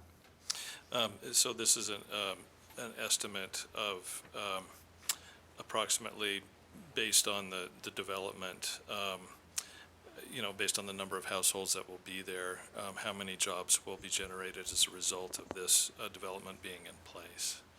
So Mayor, does that answer your? That gives me some ideas. So if I drop down the table, it talks about the nearest police station, nearest fire station, and then over in the right, it talks about the development should be within 1.5 of police and fire stations, that emergency services are more efficient and reduce the cost of these important public services. And one of my concerns that I've had for all of the developments that have been coming forward out in that area, and I don't see a fire chief here to ask this evening, they would be serviced by Station 6, which is non-existent. And it's in our impact fee development plan for over 10 years, but I'm not sure exactly when that's coming on board. So my first question is going to the fire station. It says 1.9 miles. Is that the fire station that is currently on Greenhurst? And do you know, is that the fire station that would specifically service this area even after Station 6 comes online? That's a question for fire. I don't know that. I believe it is, though, because it is, Fire Station 2 is on Greenhurst, and as it states, very close, just right down the street, yes. So it's just literally, less than 2 miles, as it states here, from this. So it's a very close fire station. It's hard to say when Fire Station 6 is in, which would service that particular property, but that's actually very close. That is typically a concern I have about developments being brought forth out in that area. And then, of course, it says the nearest fire station is 3.9 miles, and they're recommending 1.5 miles. So, of course, that's something that, I take into consideration. So, thank you. Thank you, Mayor. Mayor, Are there any? Yes. A quick question for you. As far as the roundabout timing, does one of either the northeast or the southeast corner have to be developed or before that can happen? Or what is the timing of the roundabout? So I'll ask our city engineer. Mayor, Councilman Haverfield, the draft transportation master plan calls for the roundabout at Greenhurst and Midland between 2030 and 2036 is what our projections are for that.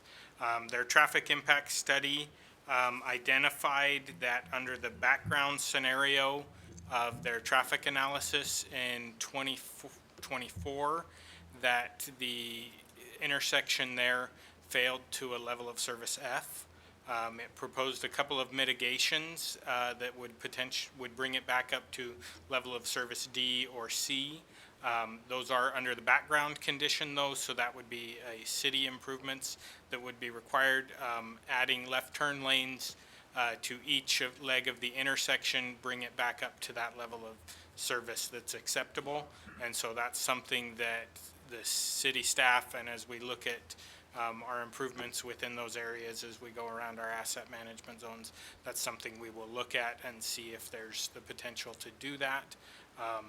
But the roundabout itself is not identified in the master plan until. So is there right-of-way that has to be purchased for that?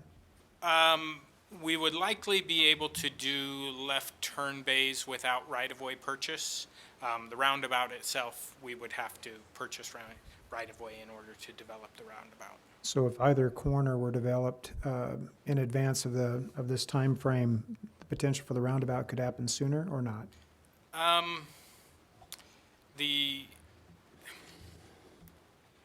capital improvement plan is set up so that we are doing our highest priorities first. so as we look at that master plan over the years, if that becomes a higher priority than it currently is, it could come forward sooner, but I don't know that that would be the case. Okay. Thanks, Daniel. Mayor Kling. So Dan, so let me get this straight, if I understand correctly. The amount of impact fees that's going to be developed from this project won't be enough to cover the streets recommended upgrading. Is that correct? I don't know that, the way that the impact fees are set is we look at our capital improvement plan and what the costs of those improvements are and what the anticipated growth is within that time period, and then the fee is set based on that.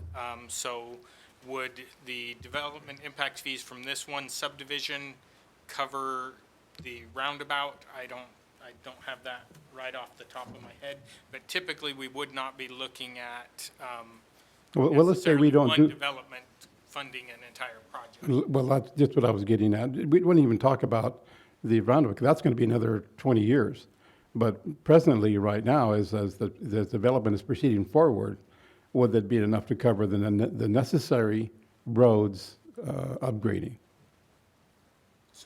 So the way that the funding is set up is so that we, assuming growth happens at the rate we assumed in setting the fee, we would be collecting enough money to do the projects identified in the capital improvement plan.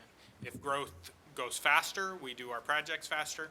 If growth goes slower, we do our projects slower. Okay, so this project may not be a priority to us, and it may not go forward for quite a while then. The roundabout, Well, we know about that one, right? well, so yes, the roundabout would be in the capital improvement plan between 2030 and 2036. Okay. There are other projects that are now projects that we would be doing with the impact fees collected from buildings in this development. You're right, okay. So, Yeah. Mayor, Councilor Rodriguez, so if you recall, when we were talking about impact fee and looking at the transportation master plan, the impact fee wasn't going to cover all of our needs in the city. It only got us about 5/8 roughly. So that's the discussion of, registration fee and other funding sources to try to get us whole.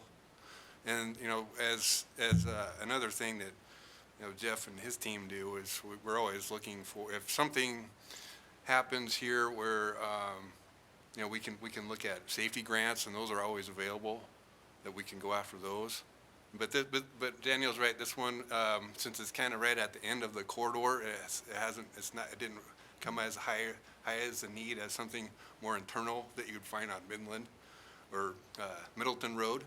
So we're hitting those ones that are already bad today that we know. This has some capacity left in it before we need to get to it. Okay, thank you. Mayor?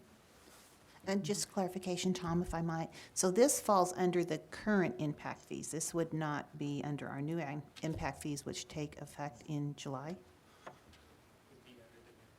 Yeah, this is the new impact fees, and there's that timeline, the timeline of, what timeline was it, Daniel? So 5 years previously. 5 years previous, and then the new ones have a certain amount of time. Right, so they would not be pulling building permits in this prior to July. They still have to go through their final plat process, do the construction. They would not be pulling building permits until after July likely, and so they would be paying the higher impact fees. Thank you. Are there any other further questions at this time? Just a comment on the concern for fire. I know there isn't fire representatives here, but I think we'll probably get an update on the trips of the squad vehicle that's out now.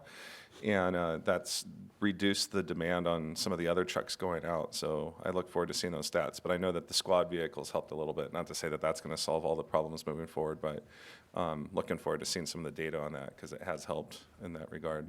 And as the gentleman who presented said most of the people moving are empty nesters. I was just curious where that data is coming from, or should we not go to him yet until he comes back at the end for rebuttal? I just don't know if that's anecdotal or if there's some sort of data when you say there's empty nesters. So I'll you can research that when you come back up. I'm just curious. Okay. Mayor, Yes. a comment to Councilman Hugglebum. I appreciate you bringing that out, and I too am looking forward to seeing how that has impacted, but it doesn't impact response time as to where the engine is located, and that was my concern. Thank you.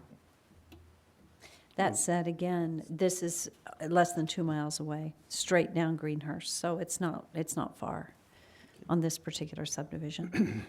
So unless there are further comments, this is a public hearing and is the opportunity for citizens to get to voice their support or concerns regarding this particular application. So we don't have anyone necessarily signed up in support. Is there anyone that had intended to sign up that did not get signed up this evening? Okay, so I do have 3 people that have signed up to testify in opposition. Sabrina, is Sabrina here? Thank you. Sabrina, I'll let you announce your last name.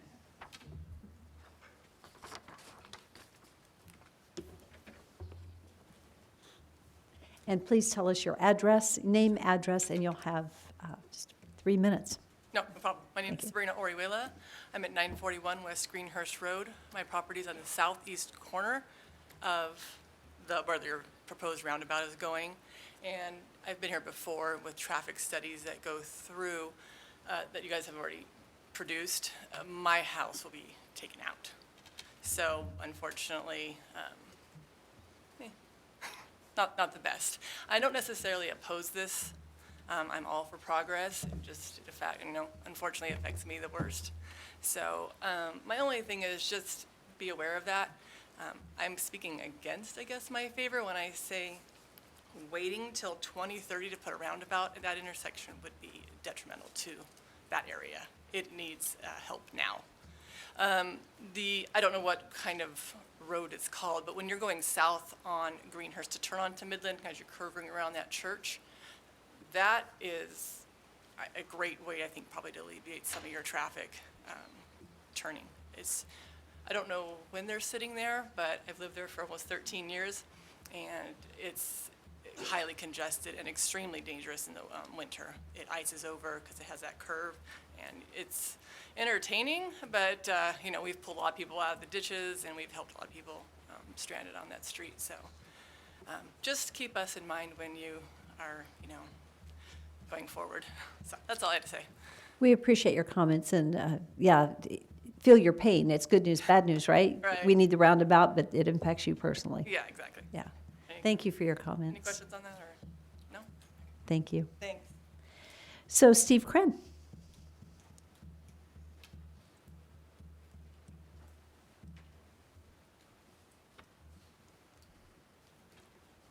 Steve Cran, 1811 West Greenhurst Road. Mayor, City Council, thanks for this opportunity. I know this is going to be a great development. It's going to look great, but I kind of feel like it's caught between the old way of doing business and the new way of doing business with the impact fees. And I really feel like when this development's all said and done, your constituents, those in the city of Nampa, are going to look at this development and wonder what the development had skin in the game. The road's going to look the same. There's going to be a 10-foot sidewalk, but there's going to be no improvement. And how long is that improvement going to take to how long is it going to take for that improvement to get done? It's going to be, the staff says 2030 to possibly fix that intersection. That's inadequate. It's a failing intersection now. The developer should put skin in the game and fix that intersection. Not only that, there needs to be some de-acceleration lane on Greenhurst and some acceleration lanes in Greenhurst. As one that pulls in and out of there a couple times a day. There's certain times of the day I sit there and I patiently wait for a gap in traffic to add 250 homes without a proper turn lane to get onto Greenhurst, and to think that they're only going to turn right and go to Midland. You're wrong. A lot of people are going left and heading down Middleton Road to get to the freeway and easier access. That's how I do it. So take my word from it. It's the intersection at Midland is not the only problem there, even though it's a failing intersection. But the developer, plain and simple, I get the new impact fees, but for 10 years it's going to look like he built a subdivision made all the money, $400,000 homes, and got out of there scot-free without even widening the road. Put a 10-foot sidewalk in and some trees. And the other thing is that I have a problem with is just more of a, it looks like you're leaving an island of property that's not being annexed in there. There's a property in the center there, no one's addressed it. It's a different owner, a different property. Is the M3 company annexation that on behalf of someone else, or is that gonna be an island of county property that's not being annexed? So with that, Council, Mayor, I appreciate your time. Thank you. And the next person is Anita Downing.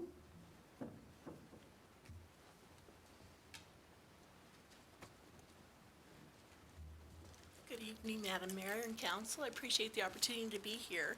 My name is Anita Downing. I live at 2501 South Skyview Drive, and that's in the Hillside Manor subdivision.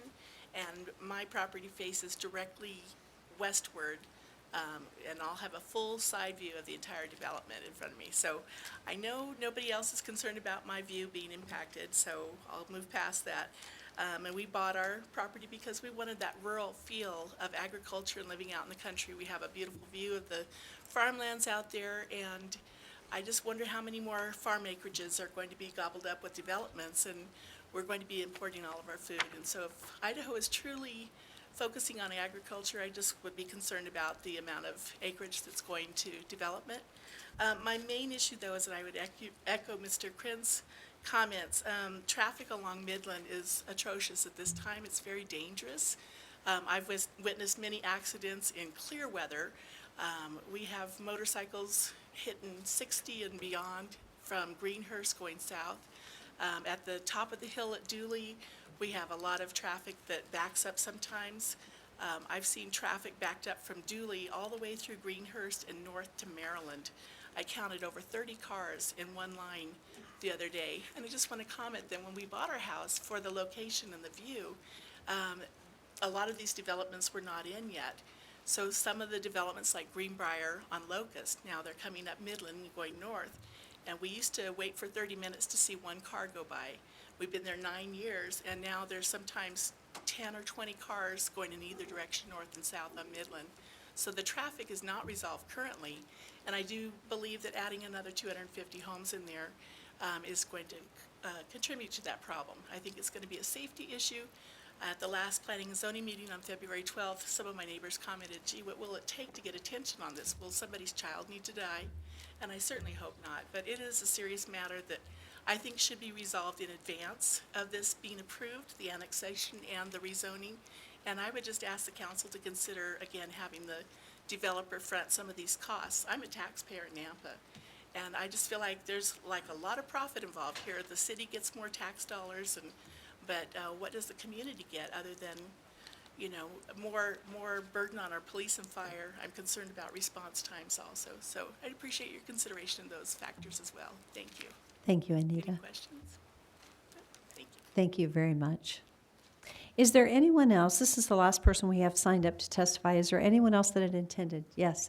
So if you would like to come up and state your name and your address and...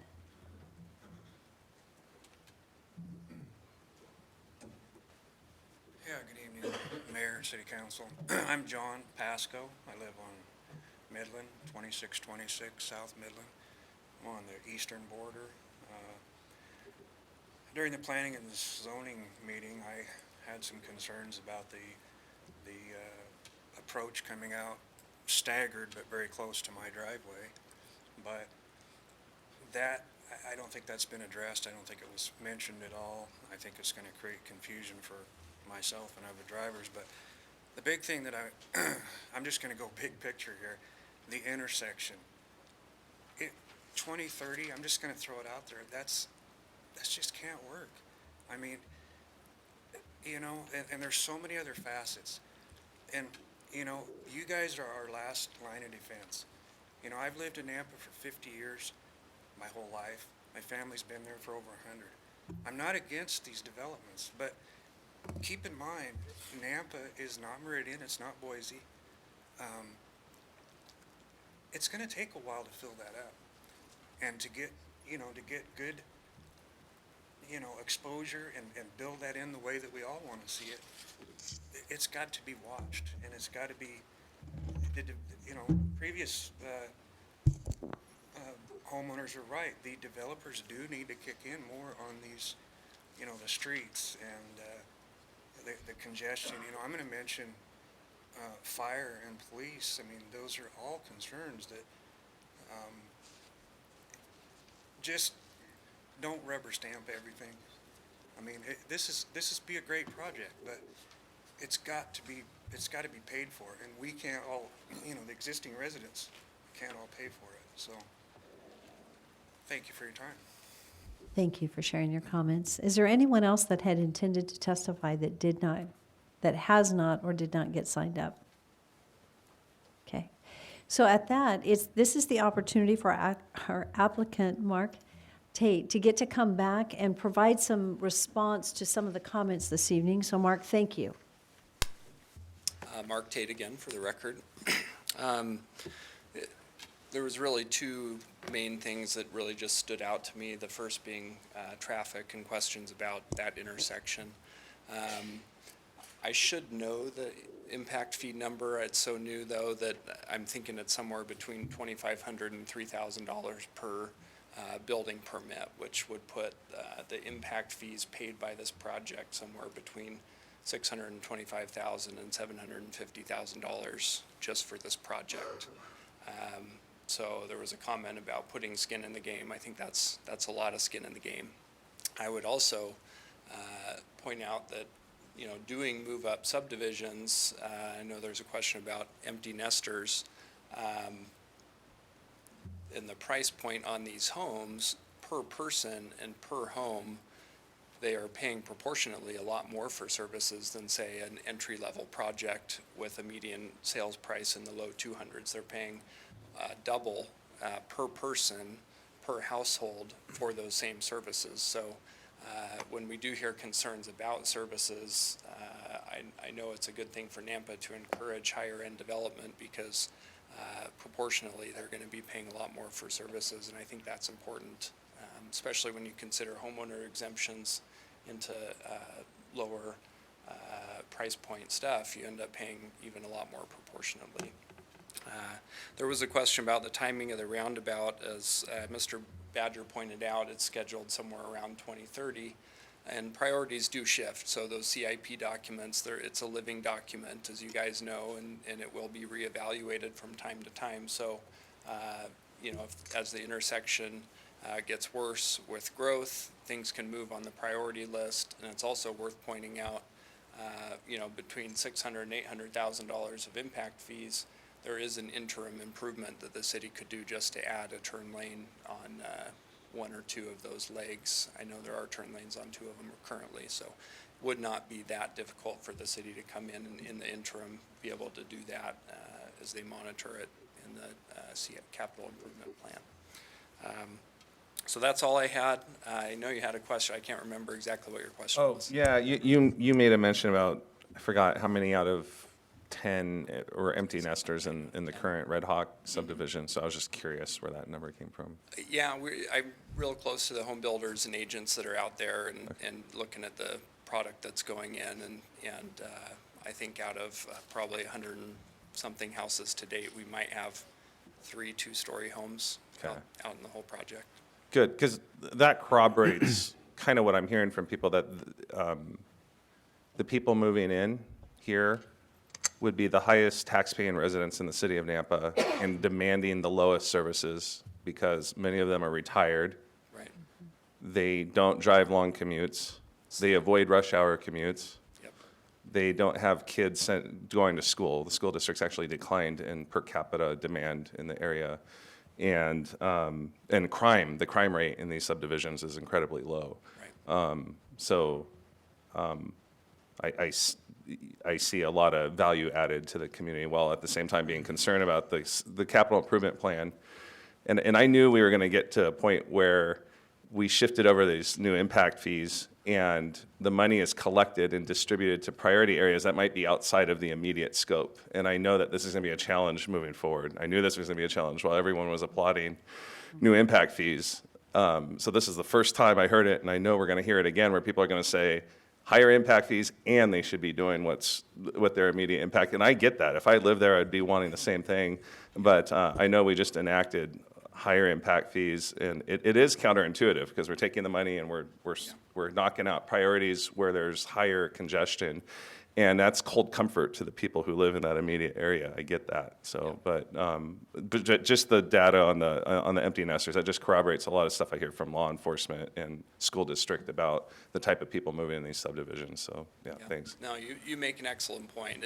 It is, and like you said, it's not comfort to the neighbors that we might not be building our frontage, but it's really important to consider, what good does that frontage do the city?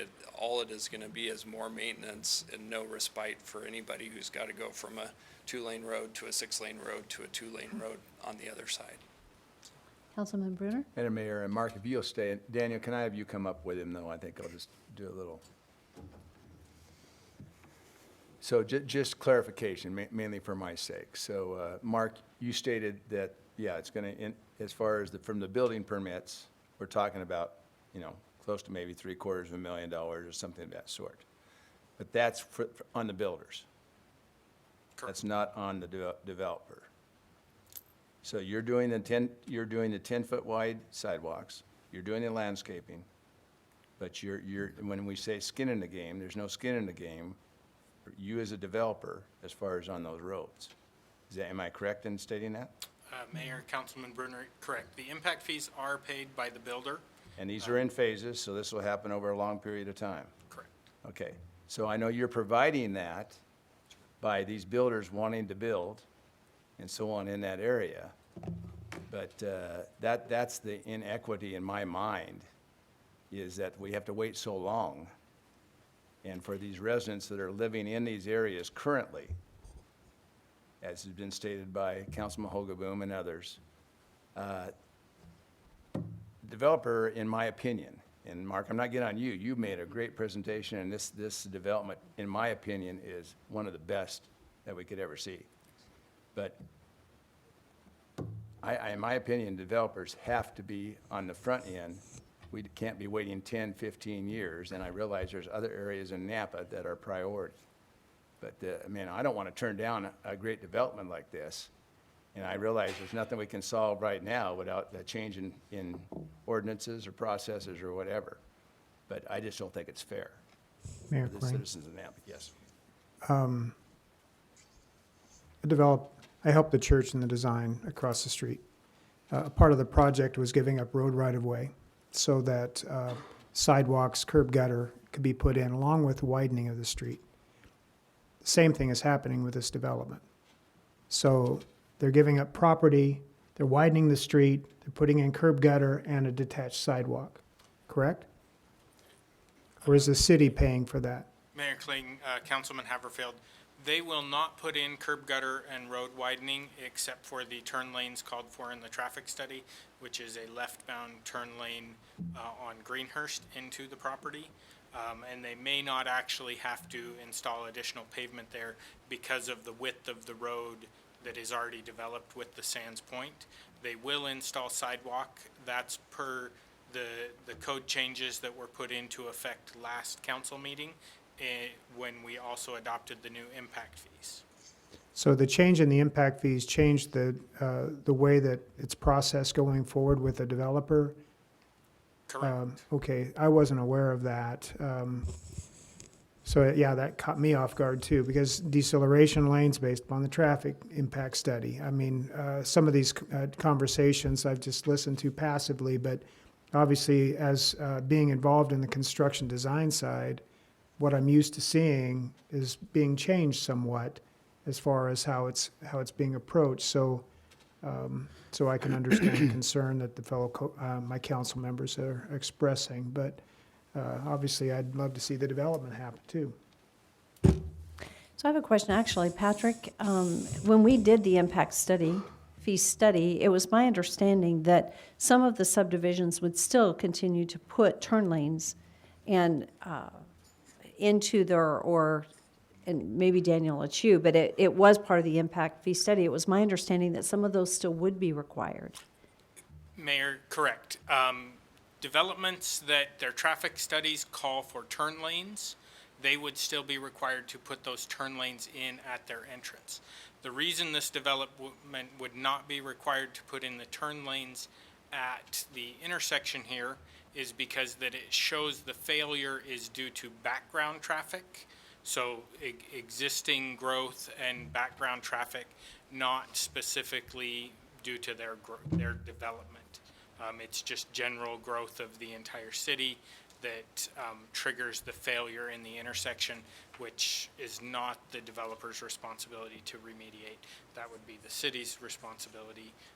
Their traffic study did identify improvements that can be done short of the roundabout that bring that into an acceptable level of service per our standards, and we'll evaluate those as we look at our streets budgets in the coming years, and if we may do those improvements if those become priorities at that time. Thank you. That was very helpful for you to go ahead and explain that further. And I think what is going to be the responsibility of us as a city is to be looking at the timing of where we're going to be doing improvements. This may be an area that we determine that we've got to adjust.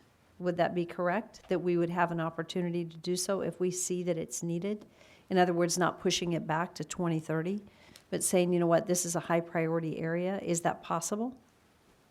We do look at the capital improvement plan. I don't remember how many years in the impact fee ordinance it is. But yes, we do evaluate the capital improvement plans periodically and have the chance to adjust those priorities. Mayor and Council, we're obligated by state law to revisit our capital impact plans every 4 years. However, if we're not going to change fees and just move priorities around, and those priority changes don't impact raising or lowering fees and need to come back to council, we can do that, and then we can come without a hearing and just inform you that we've moved number 30 on the list down to number 5 or something like that. So that's appropriate. So, and we did that actually a year before we came to you with this latest impact fee round. Tom had identified several projects that needed to be pushed up in the list, so we worked together and we worked with our consultant to figure out a way to move those projects up in the capital improvement plan without raising or lowering the fees and the need to open up the whole study again. So. Mayor? Thank you. I have a question, Patrick. Those decisions of adjustment, are they subjective decisions or are they data-driven decisions? I would have to say they're data-driven Yes. decisions, knowing they're our engineering department and Yes. Tom. They don't, I've rarely seen them make non-data-driven decisions. Yes, when it okay, comes to thank you. street Just the agriest mob that shows up Right, demanding but their yeah, projects. So I know that it's always worse in front of my front yard than it is my neighbor down the street, but it's reassuring to know that data is driving our decisions.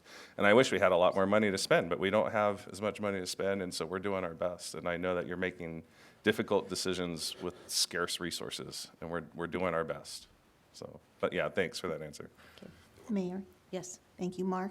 If I might continue, please. You had made the comment, and I'm hoping that there are other people out there that are wanting to know the answer to this question as much as I am, or if it just totally went over my head, but that the people in this development would be paying more for services. No, less. How do you figure that? The people in this development, based on a median house price or projected sales price, services are paid for by property taxes, fire, police, and it's based on a mill rate, based on your proper assessed value. Okay, So- I'm with you on that. And then one other thing and I appreciate your being patient and Sure. understanding with me asking the question. And now I'll go home tonight and I'm going to go, oh my gosh, why did I ask that question? And so my next question is, there was a comment brought about where your proposed development is being annexed into the city and this island that's kind of been left floating there. Do you know anything about that island? And also, I just want to clarify that I understand the area that is within the rectangle that is red, it is not just the phase that you're going to be starting, it is your entire development. Yes, so the outside boundary is the entire development. This zigzag line here is a ownership line, and the island that was referred to is this home. This is an existing home. The gentleman that lives there is not here tonight. He was at the planning and zoning meeting. His name is Cleo Miller. Cleo is one of the owners of, now one of the owners of the Red Hawk Golf Course. And I apologize for wasting your time, but I'm going to tell a little anecdote about Cleo. When we were turning around this golf course, he was out there in the dark in the morning, mowing weeds and fairways and chasing gophers until the sun went down. And we've developed a pretty close relationship. He owns the house in the middle of the property, but was not the owner of all of the property around him. So it truly is a different ownership. It never was part of the same ownership, but he lives right in the middle of the property. And he called me one day and said, "Mark, what do you have left in there for lots?" And I said, "What's going on, Cleo?" He said, "Well, somebody's buying all the property around me." I said, "Well, I needed to talk to you about that." And he found out we were doing the development, and he's obviously going to live there and continue to live there now. So he was pretty excited about that. But it will be an island. We're rebuilding a driveway to his house and stubbing services into his house. So he will have a sewer stub and a water stub for the time that he does want to annex his property. So that will be available to him. Thank you. And there was a question by Councilman Bruner about, does the developer pay the fees? Does the builder pay the fees?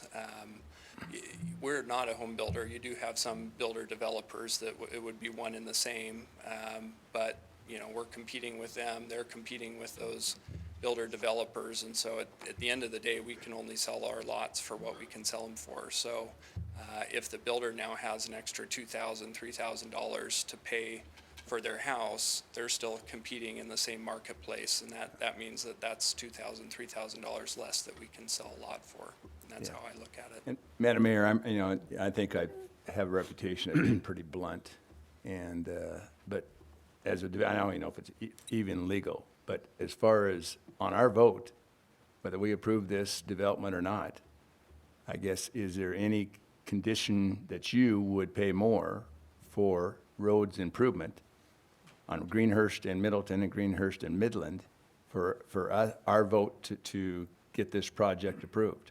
I want to approve this project, but I don't like what I'm looking at on the road conditions. Yeah, and That's pretty blunt. No, that's a fine question, fair question. And to that, I would say, I was not involved in your impact fee discussions. I didn't come and testify against it, and I didn't come and testify for it. I don't make that policy. And obviously, we're on the front end of this policy. You guys are still coming to terms with what exactly does the implications of this mean. Me being on the forefront, I don't love being in that position as you guys kind of figure out, okay, now that we're doing impact fees versus improvements, looking at, maybe we'll hit this guy for both. So Yeah. I don't want to be that test case and be the guy that agrees with both, so I'm probably not. Madam Mayor, and I think I understand. I mean, it's a pass-on type, and it gets to a certain price where people are not going to buy into it. So you pass it on as far as the lot sale. Right. The builder passes it on to the buyer. I understand that, but, I just think there's got to be a need somewhere, and I don't know what the what the top And I would is. encourage the city to continue to look at the program as the year goes by and monitor. Great presentation. I appreciate it. Yes, Mr. State, you've done a really good job, and I just want to say thank you for working with the resident, Cleo Miller, in the middle. And I appreciate the fact that it sounds like you've been listening and you're really trying to do the right thing, and it's a great project. Regarding our impact fees, I have to say that it's a policy issue, that we could not apply to one developer aside from another one. It is a concern that I had, and this is the first test case in this, in that when we apply the impact fees and they go outside of the area, but we're not affecting or dealing with the traffic mitigation in the specific area from those fees, it's challenging. And then on top of that, the duration of time that those homes are going to sell to where we get the impact fees, it's a complicated scenario. good news is that, good news, bad news, is that not all the lots are going to sell immediately. There, especially if we have the retired homeowners, your traffic is not going to be in the same traffic pattern as someone heading to work every day. But it's going to be an interesting process as we work through this. And Madam Mayor, what I'm Yeah. hearing about this specific, though, it's already a mess, which I don't travel that greatly, but I hear from people and on occasion. So it's not where, it's already in F. Did I hear F? It's a level of service D, which is acceptable. D, it's currently D condition. Okay. Which all of our streets are about Yeah. there. Yeah. About every intersection is at that. So, yeah. Thank you. Thank you. Thanks. So we are still in the midst of a public hearing, and does anyone have further questions for staff? Councilman Hogaboam, do you? Oh, no, I was going to make a No? motion to close. Okay, so I would stand for a motion to close. Yeah, I'll make a motion to close public hearing. I'll second that. Further discussion? All in favor? Aye. Okay, council discussion. Madam Mayor, fellow council members, as the impact fees, this is what we voted for unanimously. So now to backpedal on it, it's going to make a mess. It's kind of like when we do the cars, that we've set up a plan to buy new vehicles every few years. If we start tinkering with that, we're going to mess it up. So it's one or the other, and we need to get this project going. It's good for the city. They will pay 3 to 5 times more in taxes than the average price home, not just twice. And it's a good project. We need this in Nampa. And by the way, Skyview, your subdivision messed up my view, just so you know, the lady testified about Skyview. So I don't feel sorry for you. But I'll be supporting this. Okay, stand for a motion? Mayor, Excuse me. Second. I don't believe that the community should pay for the benefit of the builders and developers. I still have that philosophy. And regardless of what we get from the impact fees 5, 10, 15 years from now, I still am firm on that. We have several issues. Number one is traffic. That's a terrible, terrible intersection. And also, if you want to build this beautiful subdivision, I think it's going to be a beautiful subdivision, we shouldn't have to pay and help you do that. And I know the impact fees are coming, that, I already know that, and I passed it for that reason, so we could use it. But to make the decisions to put in different roads and streets and us do it and say, yeah, we'll, sure. No, that's not acceptable. The other thing is the police and fire response. They're already not enough. And now we're going to put another 300 homes or 245 homes with 3 people in it, maybe 4 or 5, I don't know. But the thing is, we can't have enough. We don't have enough of the public service. So I'm sorry, Mr. Skog, but I'm going to have to disagree with you on this one. Okay, Madam Mayor, let me just say, I'm going to be voting in favor of this, but I think as a council, it's not where we backpedal. I think we look at the developer more closely as far as what they put into the game, okay? so is there a motion? Madam Mayor, fellow council members, this is how we get the more fire and the more police with the impact fees that we've set up. So I will make the motion that we approve the annexation and zoning as presented with conditions, Recommended by staff. as recommended by staff. Second. It's been moved and seconded. Is there any further discussion? Mayor, this is a really difficult call because, one, I think as a council, we've been exposed to some possibilities or problems with the impact fees that we really didn't think about or maybe hadn't thought through the ramifications when we did pass the new impact fees. It's a beautiful development by all means, and I hear a lot of people talk about how Nampa is a starter home community, and it would be nice to see something additional, not pricing the starter homes out, but to also have a really nice development. I am really concerned about the roundabout issue, and the 2030-36 really frightens me. It bothers me to the fact that I'm going to have to answer to the voters when people are coming to me and saying, what are you doing? The traffic is already horrible there. I travel that way frequently, and I understand that totally. And when I'm thinking 250 more homes, just because they're empty nesters does not mean they're retired. It does not mean that people don't have 2 cars, and it doesn't mean that they make 7 to 10 trips a day. And so we really need to put that in perspective. So this is a really difficult one for me to know how to vote. I want to make one comment just as a follow-up to that, and I appreciate your comments. Philosophically, I think we need to consider, do we try to fund future roadway improvements to our city by hindering development? In my opinion, we look at what good development is and what actually brings in the right tax dollars, because we're spreading the cost over more. And if this is a good development, it's the kind of development that we need. Even though there's a traffic impact, I think that some of the things that we've been talking about from a transportation perspective are looking at the ways that we increase our transportation dollars, and then we need to look at how we reprioritize what we're working on. We've got plans, we've been talking about various plans, and I think we need to continue to do so, but I think the mechanism to take care of some of our traffic mitigation, we haven't even begun with. But we've got plans in place to go that direction, and I think that we need to look at how we fund the traffic improvements, because we could deny this, but it still wouldn't solve our problem, right? And so this is a good development, but we need a separate focus on how are we going to fund our transportation upgrades that have to happen in our community, and that's where we need to go. So that's my recommendation, is that we really take a focus and look at and actionable items to fund transportation improvements. So.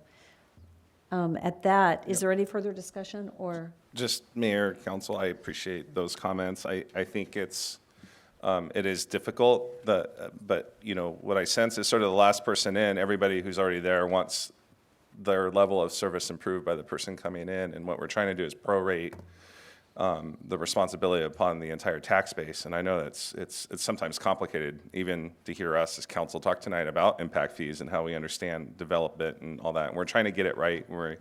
The feedback is extremely helpful to know that for the people there, that intersection is a challenge, and we're hearing that. And so we have funding challenges, and the only way you do this is by getting more money. And I know that it's easy to point the finger at one person and say they should do it all, but we're going to have fair, proportionate funding streams as we move forward, and I know that's cold comfort to the people. I just wanted the people here that spoke out against this to know I hear that. I think we all hear that, and that's the big challenge we have moving forward to keep our community a good, healthy place. But I will be supporting the motion and look forward to having these neighbors join our community. Okay, there's no further discussion? Roll call. Rodriguez? No. Brunner? Yes. Hogaboom? Yes. Levi? No. Haverfield? Yes. Skog? Yes. Okay, so we're going to do one more public hearing, and then we may have to take a break. We'll see how long this one is. We're going to move to public hearing number 6.2. This is a zoning map amendment from community business to healthcare for property located at 9870 West St. Luke's Drive. That is at, property located at 9870 West St. Luke's Drive and 9850 St. Luke's Drive, 9860 St. Luke's Drive, 0 Cherry Lane and 0 Cherry Lane. This is 5 parcels totaling 33.08 acres for the land group representing St. Luke's Regional Medical Center. And the applicant is? Good evening, Madam Mayor and council members. The applicant is St. Luke's Regional Medical Center. My name is Kim Suizo. My address is 6659 Airport Road, Nampa, Idaho. I'm a real estate services manager with St. Luke's. And Kim, could you do me a favor? Could you move that, pull that mic right in? Thank you. They're getting the PowerPoint up real quick. I'm going to be talking about why St. Luke's, and this will address this public hearing and the next one as well. They're both St. Luke's projects. And then I'm going to turn it over to Tamara Thompson with the land group to talk about the specifics of the project.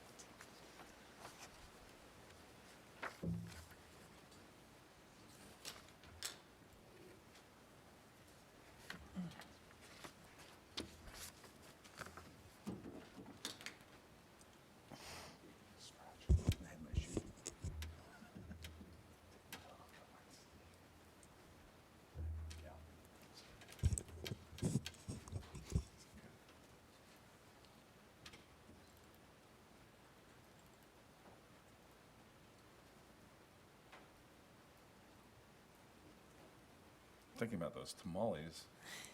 Let's stop it. You're always thinking about food, what's new? Actually, where are they? I had never We seen need- them. To send somebody out for a snack because it's going to be a late night. Good idea. Tamales at Greenhurst and Middleton Road. Clay, I'll give you a 20. What? All right, now the PowerPoint. Serious. Oh, I'm regretting this is so long now. It's a food desert. I'll run the All right. Chick-fil-A. I think I'll send Clay. Seriously. We had sacks of food right down here. Yeah, we did.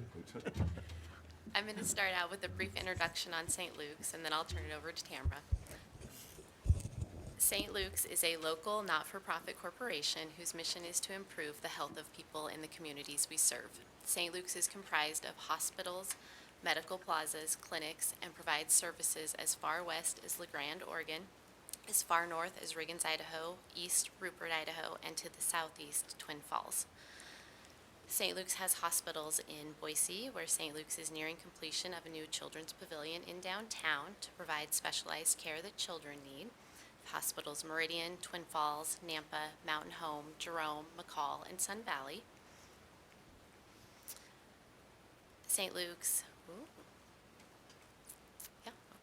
St. Luke's is Idaho's largest private employer with 14,434 employees. 546 of those are in Nampa, and that number will continue to grow. Just over 8% of St. Luke's inpatient licensed beds are in Nampa. St. Luke's has a very interesting history. It was founded in 1902. In 1971, it became a community-owned and operated hospital, and Mountain States Tumor Institute was founded. It remained a single hospital in Boise until 1996. Major growth started in 1996 and has accelerated, especially in the past decade. We moved from being one hospital in Boise to being a health system in 10 years, a pretty short period of time. And we've gone on to buy or develop additional hospitals and care facilities. We've also been joined by hundreds of clinics that are now part of St. Luke's, and we're affiliated with more than 2,000 physicians in southern and central Idaho and eastern Oregon. St. Luke's Nampa opened as a full-service community hospital on October 31, 2017. St. Luke's has been nationally recognized in many ways for our high standard of quality care.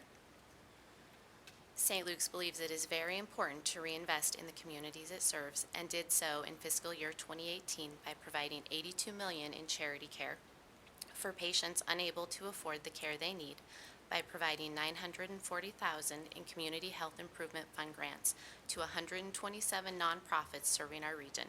Many of those were right here in Nampa, including the Boys and Girls Club of Nampa Triple Play Program, Terry Riley Health Services Sane Solutions, the Salvation Army of Nampa Community Family Shelter, Canyon County Paramedics Community Paramedics Pilot Program.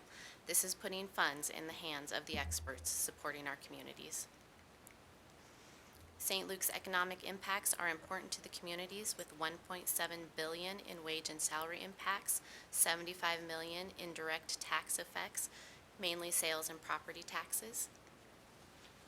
St. Luke's in a snapshot: 8 hospitals, 200+ clinics, 2,998 health partner providers, 1,495 volunteers and board members, 2.58 million clinic and hospital visits, over 56,000 hospital admissions, 103 children cared for at Idaho's only children's hospital, 210,000 emergency department visits, all in fiscal year 2018.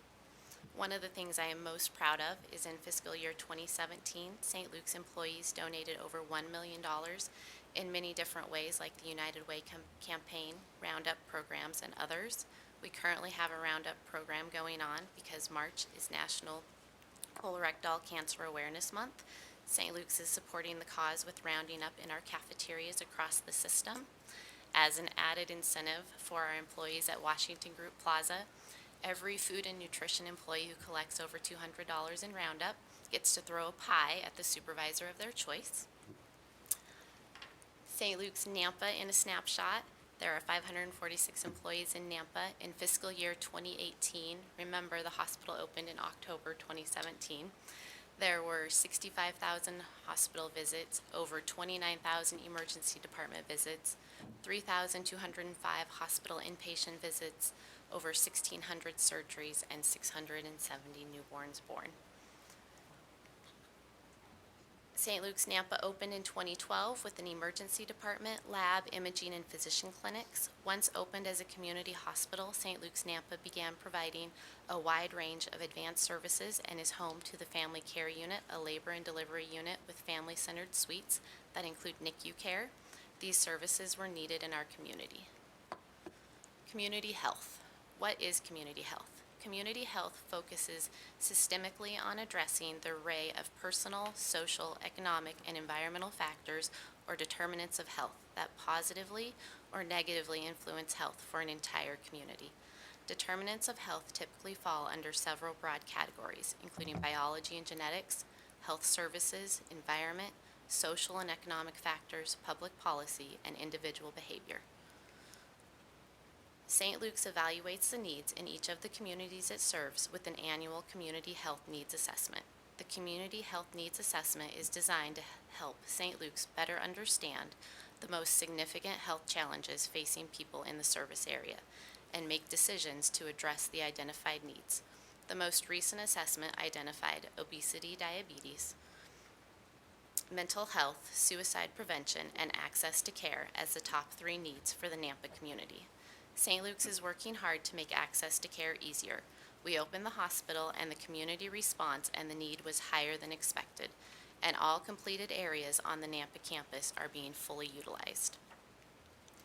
Some of the programs and partnerships St. Luke's is working on in response to the community needs and to improve community health are the Region 3 Behavioral Health Crisis Center with Southwest District Health, opening next month, Healthy Impact Nampa Coalition Traveling Table Mobile Pantry, which you heard about, Southwest District Health Youth Mental Health Pilot Program with 3 Nampa schools, among many others.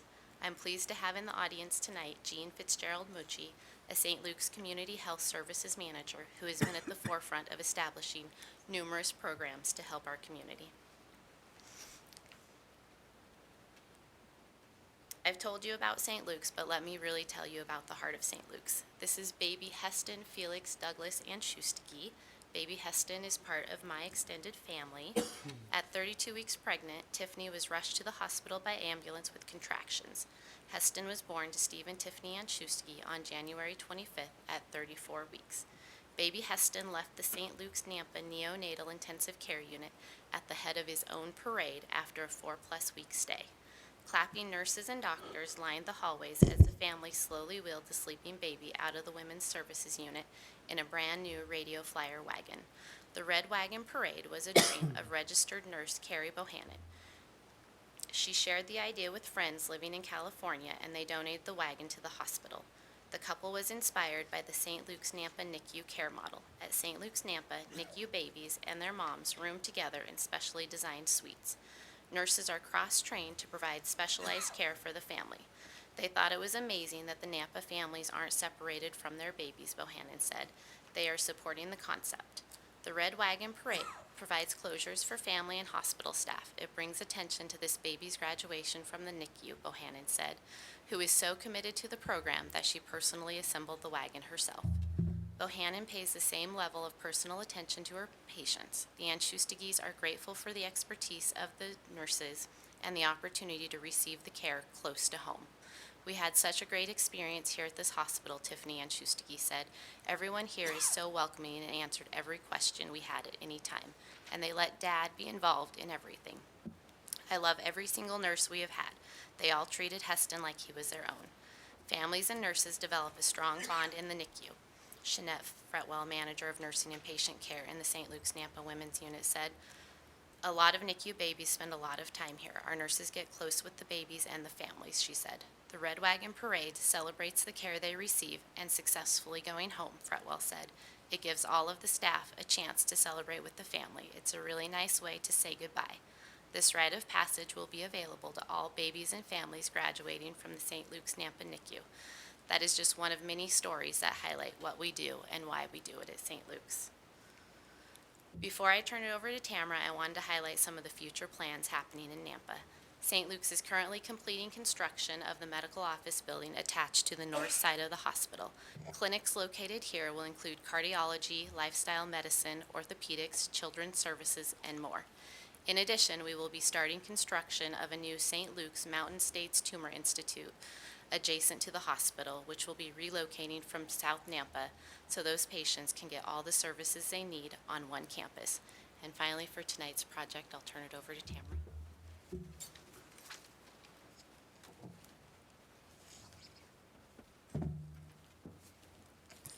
Good evening, Madam Mayor, members of the council. My name's Tamara Thompson, and I'm with the Land Group. We're at 462 East Shore Drive in Eagle. The Land Group is pleased to present St. Luke's for these applications. And I have my own quick, I promise it's like 4 slides. Whenever it comes up.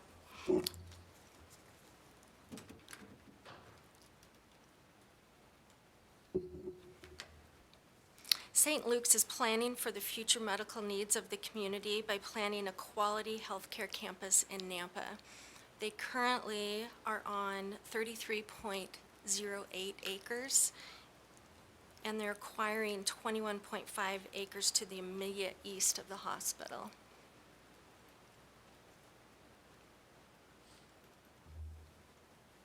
Here we go.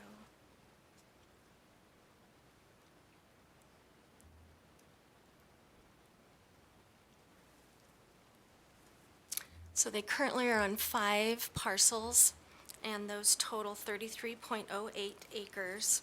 Those are currently zoned BC, which is the Community Business District here in the city of Nampa. We are proposing to rezone these to HC, to healthcare. And then this is the 21.5 acres. It currently has 2 parcels to the immediate east of the parcel, or of the existing hospital. These are currently ag in Canyon County.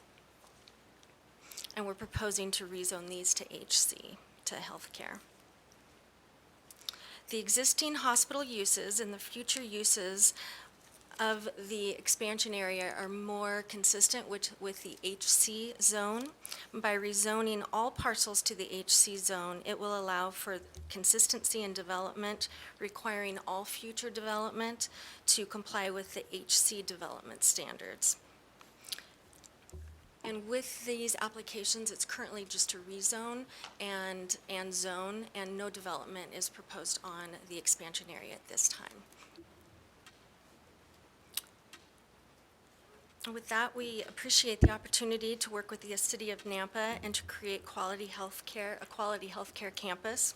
We've read the staff report and agree with the recommended conditions of approval, and we respectfully request your approval tonight. And I'll turn it over to staff. Thank you. Are there any questions at this time? Thank you. You will have the opportunity to come back if need be. Norm, thank you. I guess I would mention at this time, Mayor, there's actually the 2 aspects, the rezone and the annexation and zoning. Whether you wanted to hear those concurrently and act separately or conduct separate hearings on each item, I guess would be the question. At the commission, we conducted the hearings together because they are related, but the actions would be separate. Okay, so legally, we can do that? Mayor and council, you should handle them both separately. You don't have to have a new hearing to allow everybody else to re-testify. We can try to handle all comments and testimony during this hearing, but the motions should be just 2 motions after we do the public hearing. Correct, but we can have a public hearing open for both items at the same time. Yes, Okay. as long as everybody in the room is aware of that and you invite everybody to share testimony for both. Okay, thank you. So I'll proceed and give the introduction for both sides of both the annexation and the rezone. So the piece on the overhead is the existing hospital property, and that is where the BC rezone to HC rezone is being proposed. In terms of the comprehensive plan for this rezone, the comprehensive plan presently is shown as business park for the property, the subject property that is already annexed into the city. And the area where the rezone is just to the right, and I'll throw up that overhead in a minute that shows the rezone area.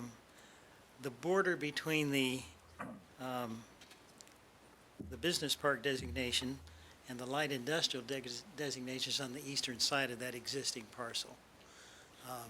And again, those comp plan land use boundaries are somewhat flexible. That is where the line is drawn. But as is stated, actually on the comprehensive plan map, those are flexible. Those can be adjusted and slid over to include the business park, to actually include all of the area that's proposed to be annexed. With that being said, when the commission looked at this, and when we looked at it as staff, it is our feeling that both the existing hospital property and this proposed annex area should be reclassified on the comprehensive plan as public, which is how the other hospitals are designated. And so we have noted that, and we're intending to include that in the comp plan update of the map that is going forward. And in our view, that helps solve that issue if there's any question, although the HC zone could be considered eligible in the business park comp plan, but by extending that onto this property as well as the annex property, as a part of the comp plan, I think it settles it, that it should be public, and that's how we're planning to move forward with that on the comp plan update. But in any event, the commission did review both the annexation and the rezone and recommends approval to you for this. And with that caveat in mind, that the update of the comp plan will show that as public in the future. That's the plan. But it is strictly still in compliance with the way the plan shows it now, but it brings it more fuller into compliance with that adjustment in the future.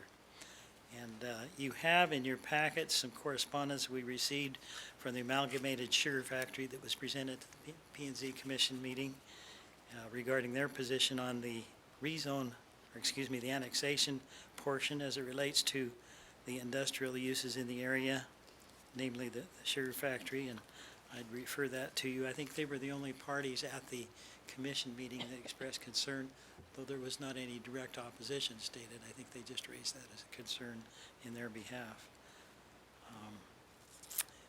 I think that it explains our side of the view. Any questions? Thank you.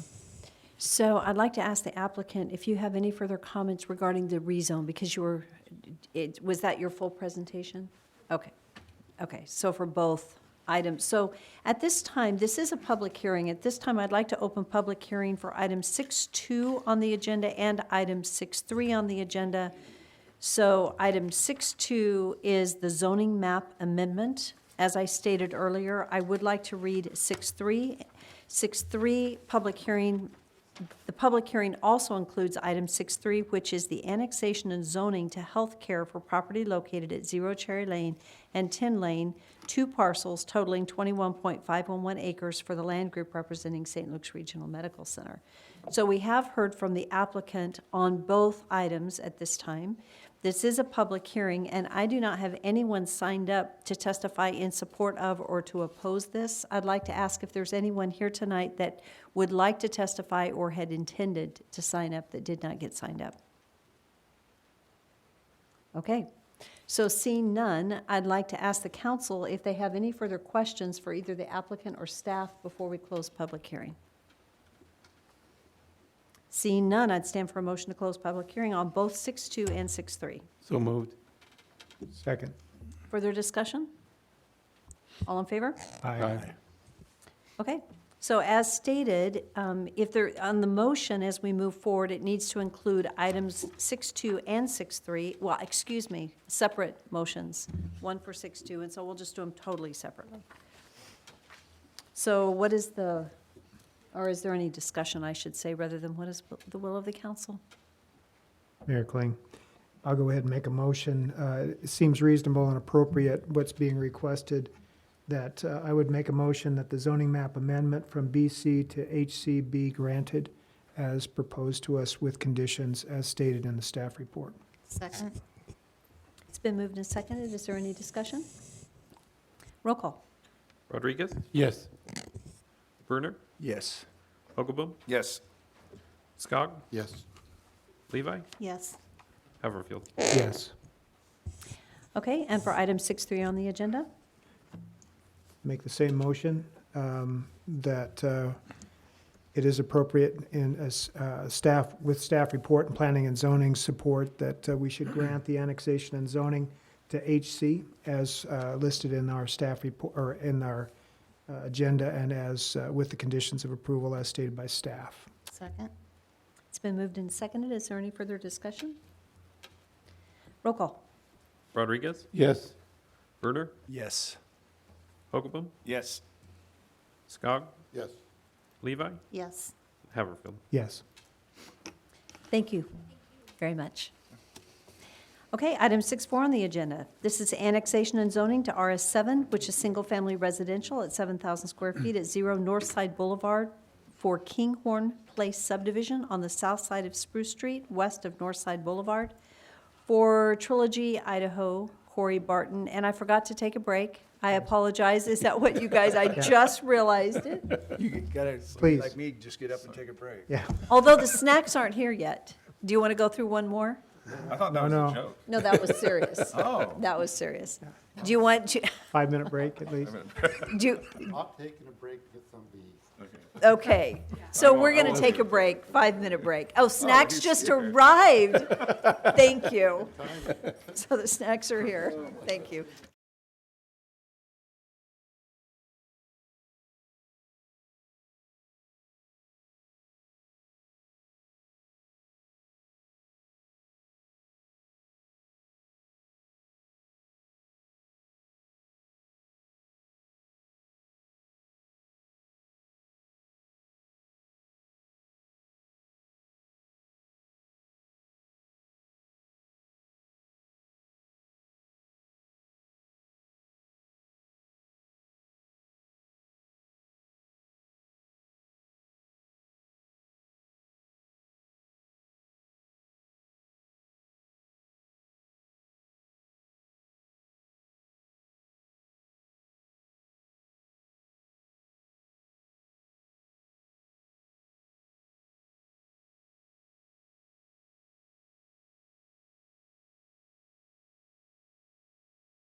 I don't know what happened. I guess I could click print on number one there.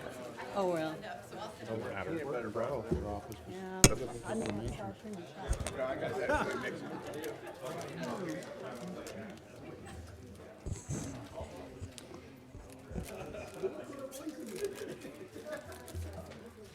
Okay, so we are not quite all here. We got a quorum. Okay. Thank you. Let's go. So we are on item 6.4 of the public hearings, and I'm not going to, I will read the 6.4 again, just for clarity's sake. This is the annexation of zoning to RS7 at 0 Northside Boulevard for Kinghorn Place subdivision on the south side of Spruce Street, west of Northside Boulevard for Trilogy, Idaho, Corey Barton. And the applicant. Where'd you get that? And thank you for telling us your name. What do you want? No, I'll go get that. For the record, Kent Brown, 3161 East Springwood, Meridian, Idaho. Just to kind of orient us on the site, there's an LDS church that's here in our northeast corner, elementary school here, the Heartland subdivision, that's the RS7 that's adjacent to us. Should be noted that the sewer lift station is located here. People always ask me, can you predict where growth is going to go? It follows the sewer. And since that's your lift station for your regional area, it radiates out from that.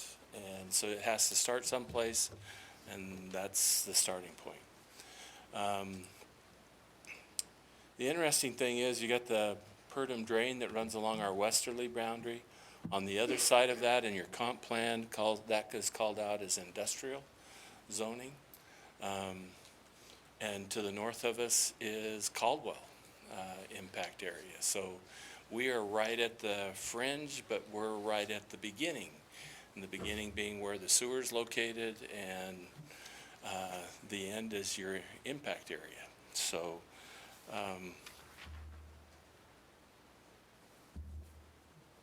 quickly, the Kinghorn development, we're in the process of submitting this just before the downturn, and then have sat on this property for a period of time. Along our northerly boundary is going to be the extension of Spruce Street. It's a mid-mile collector. And then you have north side that is our easterly boundary. We have one entrance and connection to north side with an emergency access until Spruce is completed. We have a pathway that runs along the drain that is connected with our neighborhood. I've been doing this for 29 and a half years in the valley. Was a planner for the city of Boise for 9 years and was over land development. And it's really interesting to see what amenities are the most used, and it's walking. Having pathways and so forth is one of the amenities that over and over again the residents enjoy the most. You can even just put in a pretty much city street, and with just a few micropaths. We have a micropath that comes out of the cul-de-sac here, and is also linked here. Just having a location, and then they clock how many steps or miles that they walk. Those are the ones that get used the most. We have an open space that's down here in our southerly corner. We have 3.48 units per acre in a medium density area. We're here for annexation and consistent with the comp plan. This is called out for medium density residential, and we comply with all the standards of that. And we believe that this is a great location for this project. I'll stand for any questions. I don't think think we have any at this time, but as you know, in a public hearing, you'll get to come back. They're eating their candy bars. Yes. Thank you. Thank you. It's cheese and chives, actually. Crackers. Thank you. Thank you, Christy. Thank you, Mayor, City Council members. Christy Watkins, Senior Planner. This project, known as the Kinghorn Place subdivision, just for matter of reference, was heard before the Nampa Planning and Zoning Commission on February 12th. The request for annexation and zoning to RS7 has been recommended by them for your approval this evening. It is being requested to facilitate the subdivision that was described to you tonight. The property is contiguous to property that is already within the city limits and zoned RS7. City services can be made available to this property either to the south of the property or through the developing subdivision on the east, which is Heartland. The request for zoning to RS7 meets the intent of the Comprehensive Plan Future Land Use Map. The subsequent development proposes 3.48 dwelling units per acre. The medium-density residential future land use designation ultimately allows for a density of 4 to 9 dwelling units per acre. So they're well under that with their request. The location of this subdivision in proximity to East Canyon Elementary School is ideal for promoting a walkable environment where one did not exist before, and would be enhanced with the installation of sidewalks along the frontage and pathways throughout the subdivision. Using the school as a central point, providing access and developing outward from the school is a great example of smart growth. Notification of the City Council hearing was done in accordance with legal requirements, and no correspondence either for or against the project was received prior to this hearing. In summary, and given the facts noted, the RS7 zoning is recommended zoning district for this property. Staff has determined that it is an appropriate zone. It is in the public interest to provide a variety of housing choices, and the market currently is supportive of new home sales, obviously. And again, I'd like to stress that by starting with the school in the center and building outward, this project is creating good connectivity where there wasn't any previously. And these kids will not have to be bused to school. They can walk, which is always a bonus. Staff recommends approval of this annexation and zoning request with the conditions listed in the staff report and any others that you may see fit to include. But before I take any questions, I think that our city engineer would like to address a couple things. As Christy talked about the school there and the walkability for that, one of the conditions of approval at the planning and zoning for the plat action was for the developer to install a pedestrian crossing on north side. They have agreed to do that. That is not something that is identified in our capital improvement plan, and therefore is something that we have requested they do. And so that would be appropriate for them, just to let you know that that action was taken by the Planning Commission, and is not something that we were looking at as a condition for the annexation, but wanted you to be aware of that happening. Thank you. Mayor Kling, is that a hawk signal then? We have not determined exactly what type, whether it will be a hawk or an RRFB. We'll look at that in the design of that first phase, but I would anticipate more likely a RRFB signal. Okay, thanks. Are there any further questions? Okay, this is a public hearing, and I actually don't have anyone signed up to testify in support of or to oppose. Is there anyone in the audience that had intended to testify on this issue this evening? Seeing none. Does the applicant have any added information that you would like to add? No? Staff? Council, do you have any questions? Seeing none, I would stand for a motion to close public hearing. So moved. Second? All in favor? Aye. Council discussion? Mayor, I would make a motion to approve annexation and zoning assignment of land to RS7 with attached agreement with the staff. As stated. Yes. I'll second that with the conditions. Thank you. Thank It's you. been That's moved. what I'm trying to say. Got your back. Thank you, sir. Question, I didn't see in the in the findings that a signal would be added in there. Is that something that's just an understanding, or did I miss it? Mayor, Councilman Haverfield, that is a condition on the preliminary plat approval that Planning and Zoning already acted on. Okay. Not something you guys need to act on as the city council. So it's already a part of that approval? Okay, thank you. Any further discussion? Hearing none, roll call. Brunner, Yes. Hogaboom, Yes. Levi, Yes. Haverfield, Yes. Skog, Yes. and Rodriguez. Yes. Mr. Brown, that was a long wait for that, but thank you. I should have had him go first. Yes, I apologize, but thank Remember- you. Remember him in the future. Okay. You should have gone and got trees first, though. Thank you. Okay, our last public hearing this evening is 6-5 on the agenda. This is a public hearing for the creation of LID 167. Daniel Badger.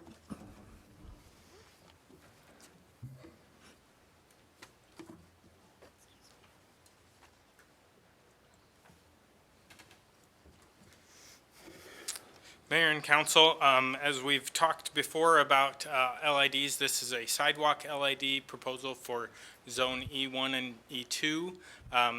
As we talked in February, you may remember the action was taken not to proceed with the required property owners, and so we brought back a new resolution with only the voluntary properties included. There were 44 properties. The red dots are where those properties are located. We've notified each of those property owners. We did receive a letter on Friday, a request from one of the property owners at 307 South State Street from Benjamin and Brooke Fisher to be removed. They have undertaken to hire a contractor independently to do that work. The other 43 property owners, we have not heard any requests to be removed. They still would like to participate in this funding mechanism to have their sidewalks improved. And so this is just the formal public hearing to allow them the opportunity to ask any questions, lodge any complaints, anything of that nature before we do the final creation ordinance. And so when we do bring that ordinance back, assuming you guys act to approve this, we would remove that 307 South State from the list in the ordinance. So, Madam Mayor, go ahead, I'm sorry, Councilwoman. Well, thank you, Mayor. Daniel, at that time, I also remember a couple of the people that testified, maybe 3 or 4 people that testified, said that the amount that they had been assessed, that the estimate they were given was high compared to what they were finding on their own. Has that been rectified? Or Mayor, allowances made? Councilman Levi, we have not been able to vet any of those estimates that those property owners received. They did not provide those to us. We don't know whether they were contractors that would have the proper licensing to be able to do the work within the right-of-way. Oftentimes what we find is people have talked to just a guy that does concrete on foundations, house foundations and that, and don't hold the proper licenses to do the work within the right-of-way. And so that's why they are less expensive. And if I might follow up with that, just to remind me from this hearing that we had, if the person wanted to voluntarily participate in the LID, but they wanted to use their own contractor, that would not be allowed, correct? Mayor, Councilman Levi, that is correct. The funding mechanism, we do the bidding. It has to go through the appropriate bidding process, and that the city manages that, and we can't use their independent contractor for one property within the LID. Thank you for reminding me. Thank you, Mayor. So Daniel, the 43 remaining voluntary property owners, they are aware that in February we did change the resolution? Correct. We sent notices out after your decision in February, notifying them of the direction that the required property owners would be removed, but that we would proceed with another LID for the voluntary properties. Okay, and only one out of the 44 then said they wanted to do it on their own? Correct. Okay, all right, thank you. Any further questions? Okay, this is a public hearing. That said, there is no one that has signed up to testify in support of or opposing. Is there anyone here this evening that had intended to testify tonight? Seeing none. Are there any further questions for Daniel? I'd stand for a motion to close public hearing. So moved. It's been moved and seconded. And thirded and. All in favor? Aye. Okay. Madam Mayor, I'll make the motion. Council authorize creation of sidewalk LID 167. for the- Second. Council discussion? Okay, are you ready? We went so fast on that. Who decided, I was the second. you were the second? Dara was the motion, right? I was in motion. Okay. Yeah. And now In we're ready motion. for roll call. Rodriguez? Yes. Hogaboom? Yes. Levi? Yes. Skog? Yes. Haverfield? Yep. And Brunner? Yes. Okay, that is the end of our public hearings this evening. We're going to move back to staff reports.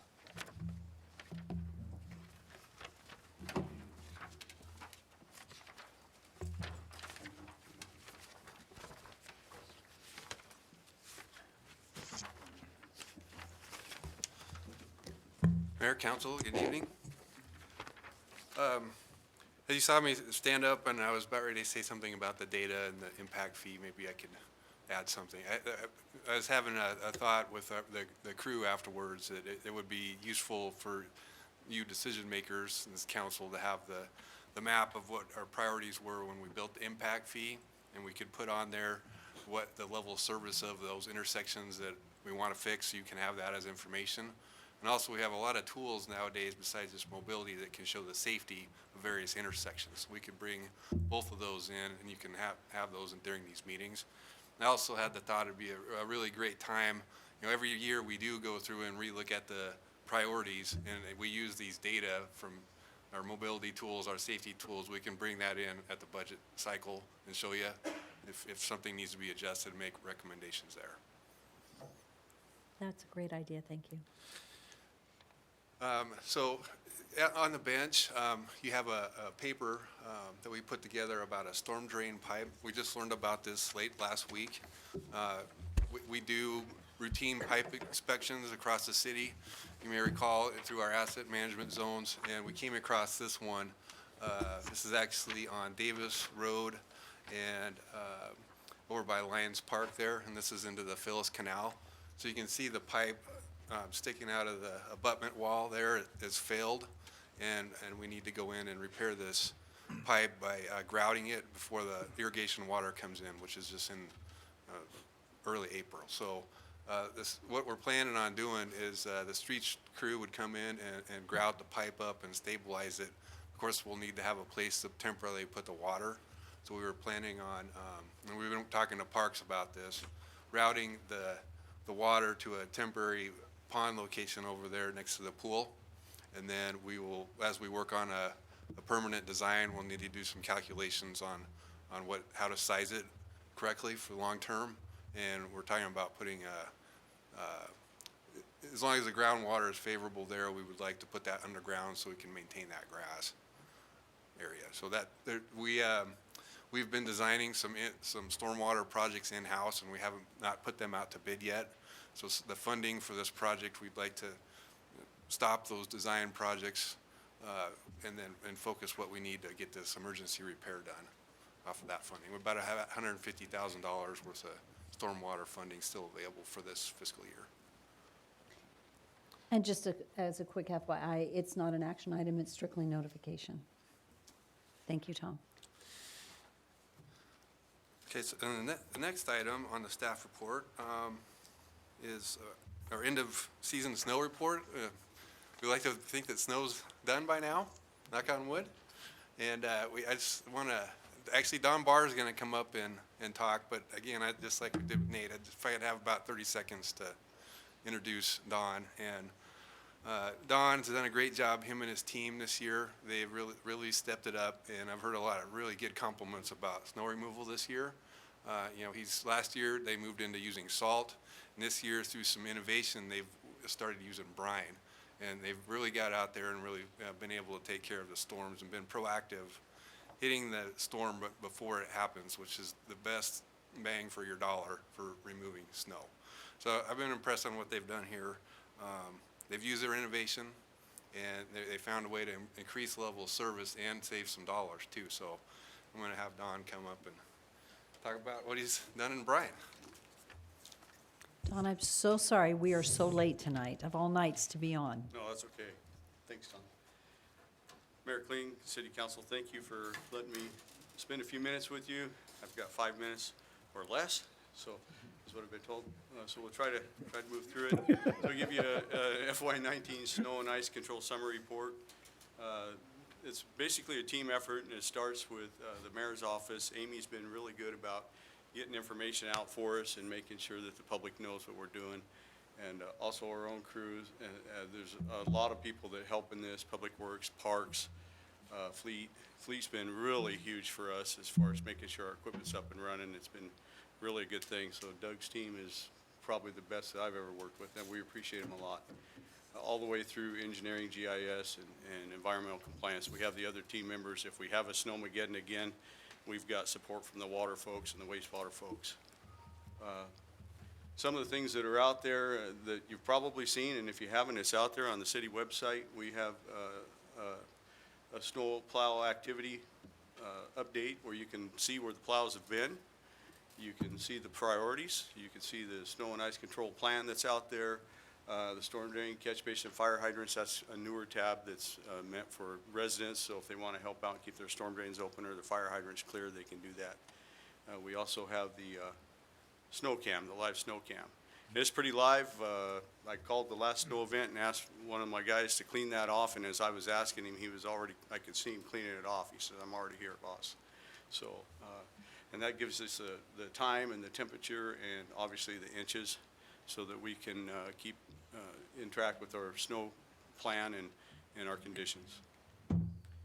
Some of the equipment we have, well, this is going to be all the equipment that we have. We got 4 of these dump trucks and plows with stainless steel sanders in them.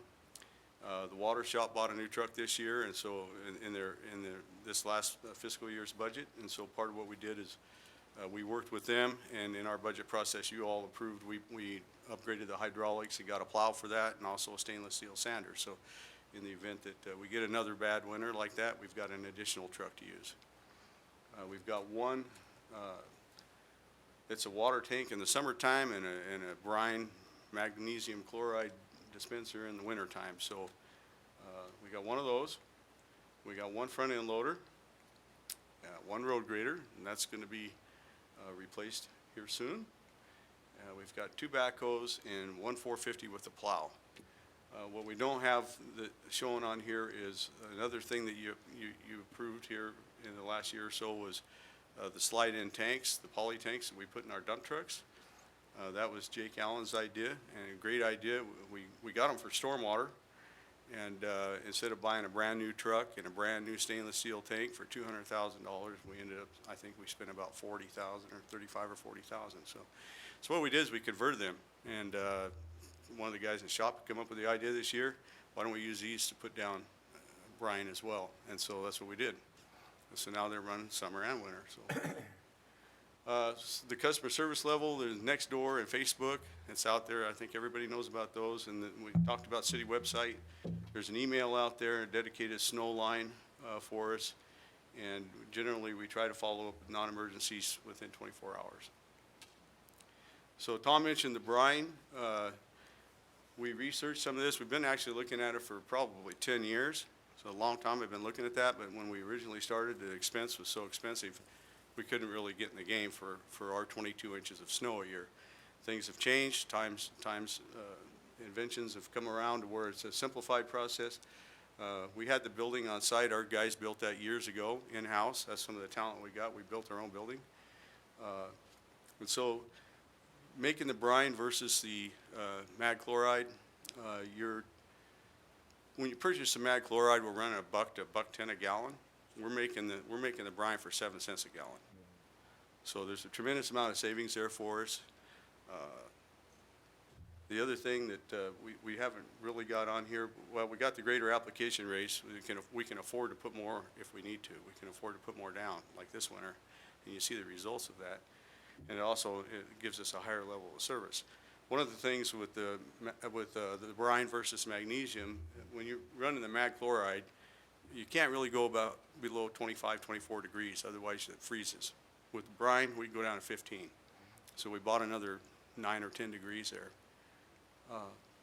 On the savings, I already talked a little bit about just the cost difference in the two. It's a tremendous amount of savings for us. And so this year, we paid for that machine, and we probably got almost an additional $40,000 in savings on top of it. So it was great. We appreciate you supporting us last year in that request for that and having faith in us to do that. We stood it up, and wasn't really much of a learning curve because it's pretty easy to do. And so if you're down and around the shop and you want to see that, come by, we'll show it to you. Any questions? Madam Mayor, thank you so much, Don. It's a great You're welcome. job. My only question is, why does Councilman Scogg's neighborhood always get first snow removal priority? I see by the map, he's first again. I pushed for the salt. I'll have to be honest, I don't even know where he lives. I know Well, I can tell the you. Sky subdivision blocks his view. That's about all I know. Mayor Kling, if That's a good answer. if I could. Don, tell the story to the councilman that you guys told me about how the truck was spraying the streets, and then the cars come by and get all mad at you, and they get brine on their vehicles. But one particular time, you had a certain police officer behind you. Yeah, we did, and I don't think, well, Brad's here. So, yeah, just this last event, it was really kind of awesome. One of them got behind us, and just kind of, basically, it was like Smokey and the Bandit almost. They just kind of went back and forth and kept the traffic off of us, allowed us to line up and do our work. And we went right down the boulevard, and they followed us all over. And so it was a really good thing for us because we've had mishaps in the past, and so they're never pleasant when we do. Our main brine truck right now is down for a DUI driver rear-ended us. So that's going to be an expensive fix, but hopefully they're going to fix it for us. So we're waiting on a quote, but yeah, we appreciate that, Brad. So pass that along to your folks. It's an awesome. Thank you. It really worked great, so. Yeah. I would just like to say thank you. I'm so proud of our team. For you and your innovation, your willingness, you guys are doing an amazing job. I think I'm proud of you guys. And it's mostly staff, you know, I just help them get what they need. So they come up with these great ideas, and some of them are really good, and some of them are pretty good. But that's your job to get to Right. figure, right? Yeah. This was a good one. And so, yeah. And we actually put it all together in-house for the most part. Water Shop helped us. We dug our own trench, we laid our own pipe, we hooked it all up, put it all together ourselves. So, team effort. And that's one of the things I enjoy about working here at the city is we have a good team, and, you know, we help each other, so. Well, you're to be applauded. Thank you very much. Thank you. Excellent job. Oh, good job. Thank No you, Don. questions. Thank you. Thank you. So I think our next update is facilities. Patrick? Mayor and Council, good evening. I'd like to bring you up to speed and give you an update on our space plan efforts for the First Interstate Bank Building, City Hall, utility billing, and the Hugh Nichols Public Safety Building. You've heard a lot of this during our executive sessions we've had when we were talking about the purchase and tenant improvements that we have planned for the First Interstate Bank Building. Since then, we've been meeting with all division heads and going through how are we going. We've already moved, we've already moved into the second floor of the First Interstate Bank Building, Public Works, Engineering, and GIS. We moved them in on the weekend of the 15th of February, and their first day was on February 19th. And now we're working on finalizing space planning, budgeting for the reuse of the basement and the first floor. And in that space, we're going to be putting all of the departments that have to do with land development, planning, zoning, and permitting. So we truly will have a one-stop shop for the development community. We'll have, on the first floor, we'll end up having economic development, planning and zoning, the environmental compliance division that deals with erosion control permits. We'll have engineering's Development Services program over there and the building department. We'll also have all of our inspectors pulled over from the Family Justice Center, and we'll pull over the administrative offices of facilities out of the Family Justice Center, since we have to get them out of there for actually a roof remodel that's coming in front of you a little bit later.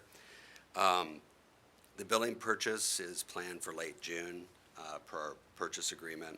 The remodel will occur in fall of 2019, and the department moves will take place in January or February of 2020. Now that we have a new finance director, we'll be working with Doug to work out when we'll do a budget amendment to capture these items. We're also working on space plan and budgeting to move other departments around very frugally, I might add, in City Hall, utility billing, and the Hugh Nichols Public Safety Building. We're working with those departments in order to consolidate, move departments together so they have better communication because they have adjacent functions or interrelated functions. And those moves will occur after we move our development services group into the First Interstate Bank building. And we feel that the subsequent moves allow us to consolidate departments, improve communication, and it'll also provide much needed space for future growth. I think out of this, we're going to have we'll have office growth areas in each of the buildings. So I don't have I don't have any exhibits to show you, but I wanted to just bring it back on your radar because we'll be coming back to you both as a budget amendment and then also in the 2020 budget in order to capture what we're doing right now in space planning. And I think we're probably about a week out on finalizing First Interstate Bank, and we're probably several weeks out on finalizing the subsequent departments. So, and I'll stand for any questions. You're doing a great job, Patrick. Thank you. Oh, thanks. Thank you very much. Okay, now we're moving on to the remaining new business items. The first item that we're back to is 5.3 on the agenda. This is an action item to authorize the mayor to sign an amendment to the Nampa Municipal Airport Taxi Lane Pavement Construction Agreement with Mad River LLC, which is relieving Mad River's obligation of installing the taxi lane and the C4 extension improvements. So move. Second. Any discussion, questions? Roll call.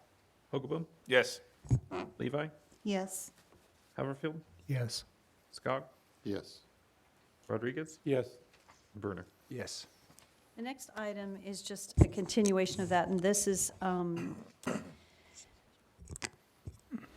agreement to waive the first right of refusal and terminate the lease with Mad River, which is LLC dated June 18th.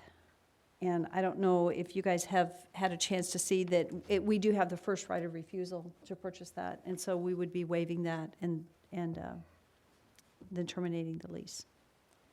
Do you have any questions? Would you like Jeff to share with us? No, Mayor. on these? No?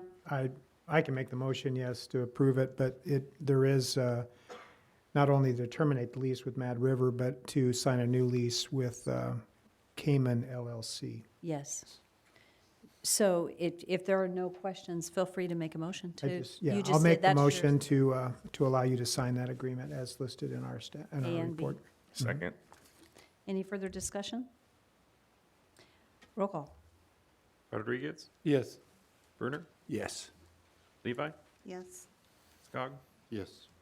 Hogaboom, Yes. Haverfield. Yes. Jeff, do you have something you'd like to share with us? That just happened fast, I know, and you waited all evening. Not if you guys don't have any questions. No, don't mess it up. No questions. You're speechless. I've never seen that before. If you hustle, you have 10 minutes to reach your bedtime. We're good. Thank you so much. Oh, item 5.5 on the agenda is an action item. This is the reappointment of Bruce Wiley So to the moved. NAPO. Thank you. Second. Roll call. Brunner, Yes. Levi, Yes. Haverfield, Yes. Skog, Yes. Hogaboom, Yes. and Rodriguez. Yes. I'm sure Beth doesn't know whether she should get up or not, but let's read this one. 5.6 on the agenda is an action item to approve the Community Development Block Grant 2019 application guidelines as presented. So move. Second. Discussion? Roll call. Hoagland? Yes. Levi? Yes. Haverfield? Yes. Skog? Yes. Rodriguez? Yes. Brunner? Yes. I do have to say thank you for putting the information in the packet. You guys have done a good job, and these guys read, so we're good. Thank you, and you've waited all evening for this. Uh-huh. Do you have anything you'd like to share with us that we need to know that, no? Okay, for the next one. So the next one is item 5.7 on the agenda, and this is the request for approval to increase the grant award related to the Family Justice Center roofing and HVAC renovation. Mayor, Council, on this one in your packet, there's a slight change. This project for the Family Justice Center, there was asbestos found in the roof and the materials because it's an old building. And so in that process, we have to go through an extra environmental review. And then we have to ask HUD for a release of funds. So that's an extra layer that we typically don't ever go through in our projects. I'm sure they have before, but it doesn't happen very often. So we have to ask HUD for a release of funds. That was supposed to happen by today, and we didn't get the release of funds by the end of business today. So I'm making a suggestion. Staff is recommending that we do the approval contingent upon the release of funds from HUD, which will happen in the next few days. It just didn't happen by tonight to be able to make that happen for this evening. So that would be the slight change in the motion, is contingent upon the release of funds from HUD. Wonderful. Are there any questions for Robin? Mayor If not, Quinn, yes. the day's still young. There's still 2.5 hours. I know. I know it's, it's past midnight somewhere, but not here. Well, they're in Portland, so. Gives you an extra hour. I think they were out the door at 4:59. Probably. sometimes, if So- not before. Would there be a motion? Sure, I'll make the motion to award the bid and authorize mayor to sign the contract with Garland DBS Inc. for the roof replacement, electrical work, and mechanical work at the Magnum Building, contingent on the release of funds from HUD. Second? That was. That will be for the. That will, Oh. that's the next one, so we're on 5.7. I am so sorry. request for approval to increase I- the grant award related to the Family Yes, I Justice took the- Center. Contingency upon the release Yes, of funds, yes. yes. Request for the approval to increase the grant award related to the Family Justice Center roofing and HVAC renovation contingent on the release of funds from HUD. Second.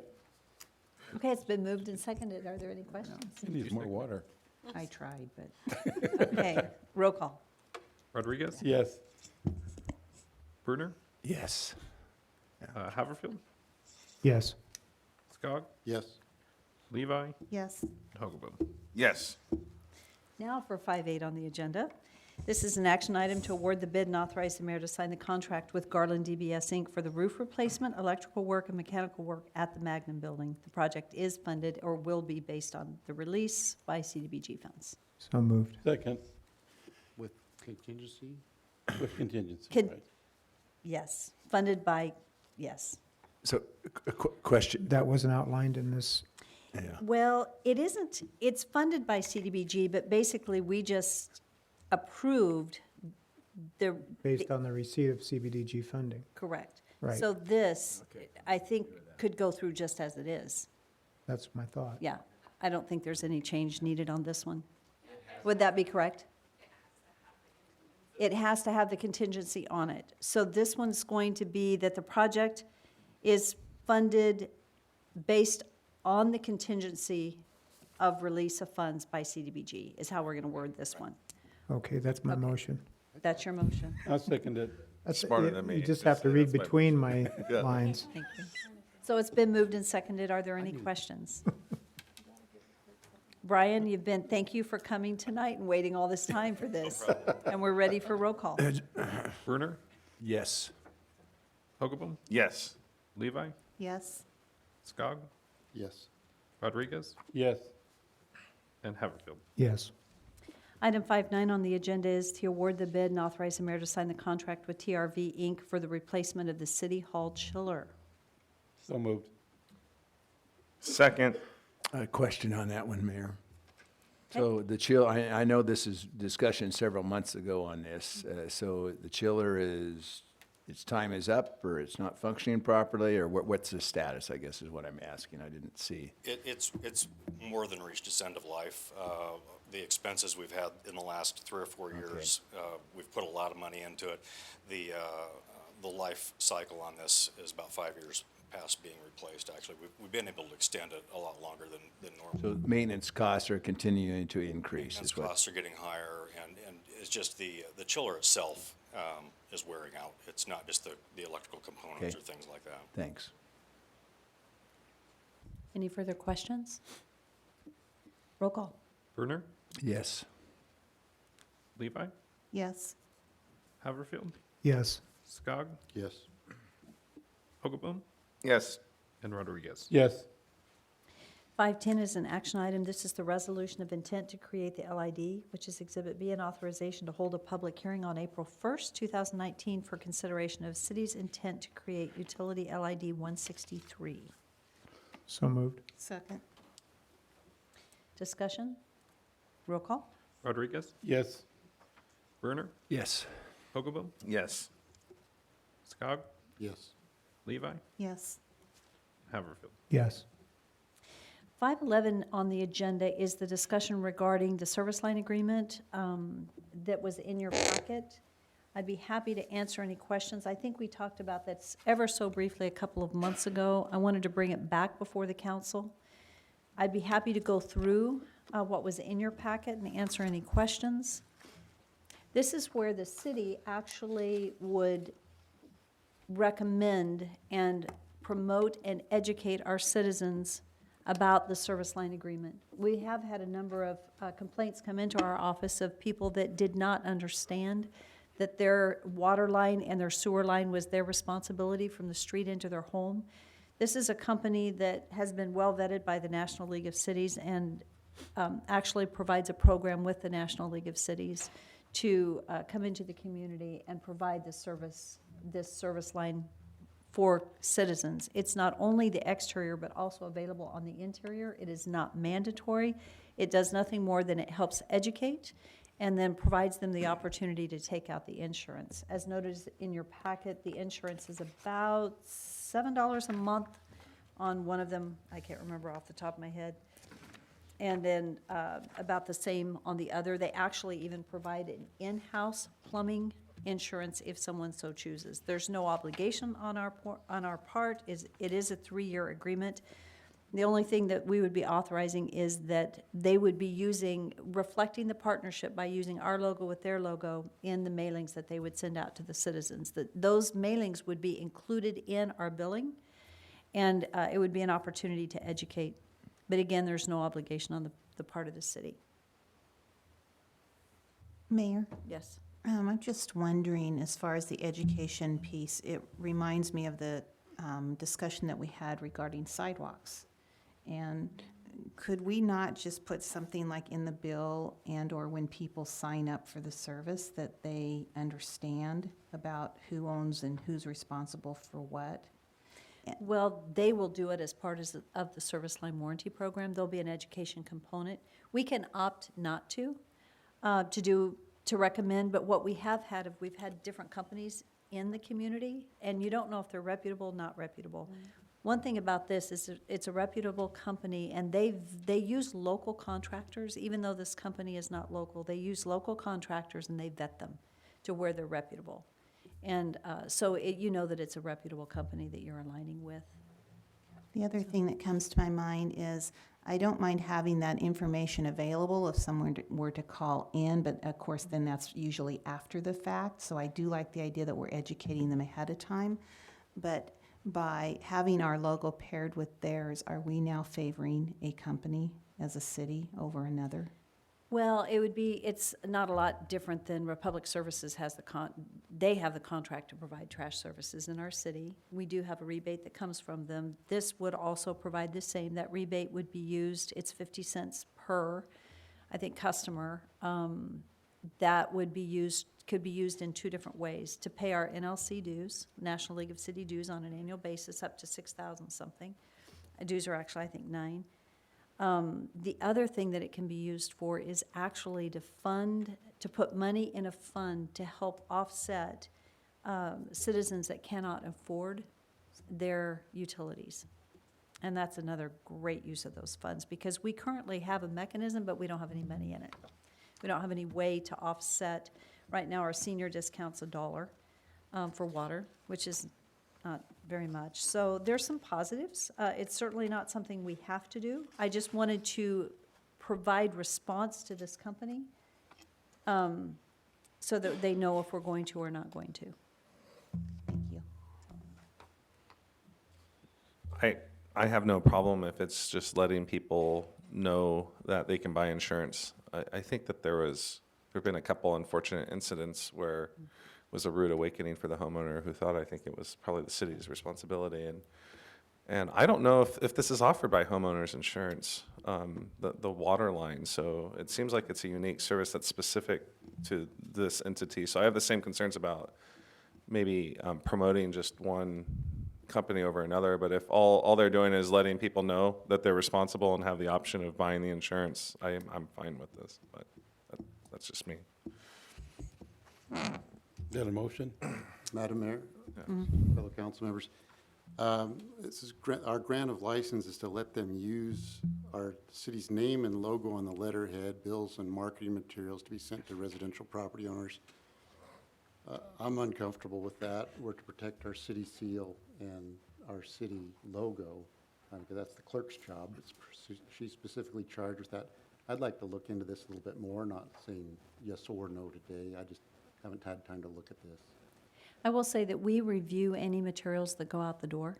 So it's with our review. It's only to note, and I'd have to ask them if we could participate without allowing the use of our seal, right? We could maybe do that without that, but recognizing that it is there, because it's in our billing. So it would obviously be something that we've allowed. So, Madam Mayor. That's an interesting, yeah. Madam Mayor, Okay. just clarification. I thought this was going to only be inserted in our utility billing. Is this beyond that? Let me go back and look at it. I think it is. It's written in here. It is, they do insert. It said limited to 3 mailing campaigns per year. They only market by direct mail. Would never mail anything without our review and approval of that marketing material. And the marketing clearly states the city does not provide the program. Okay.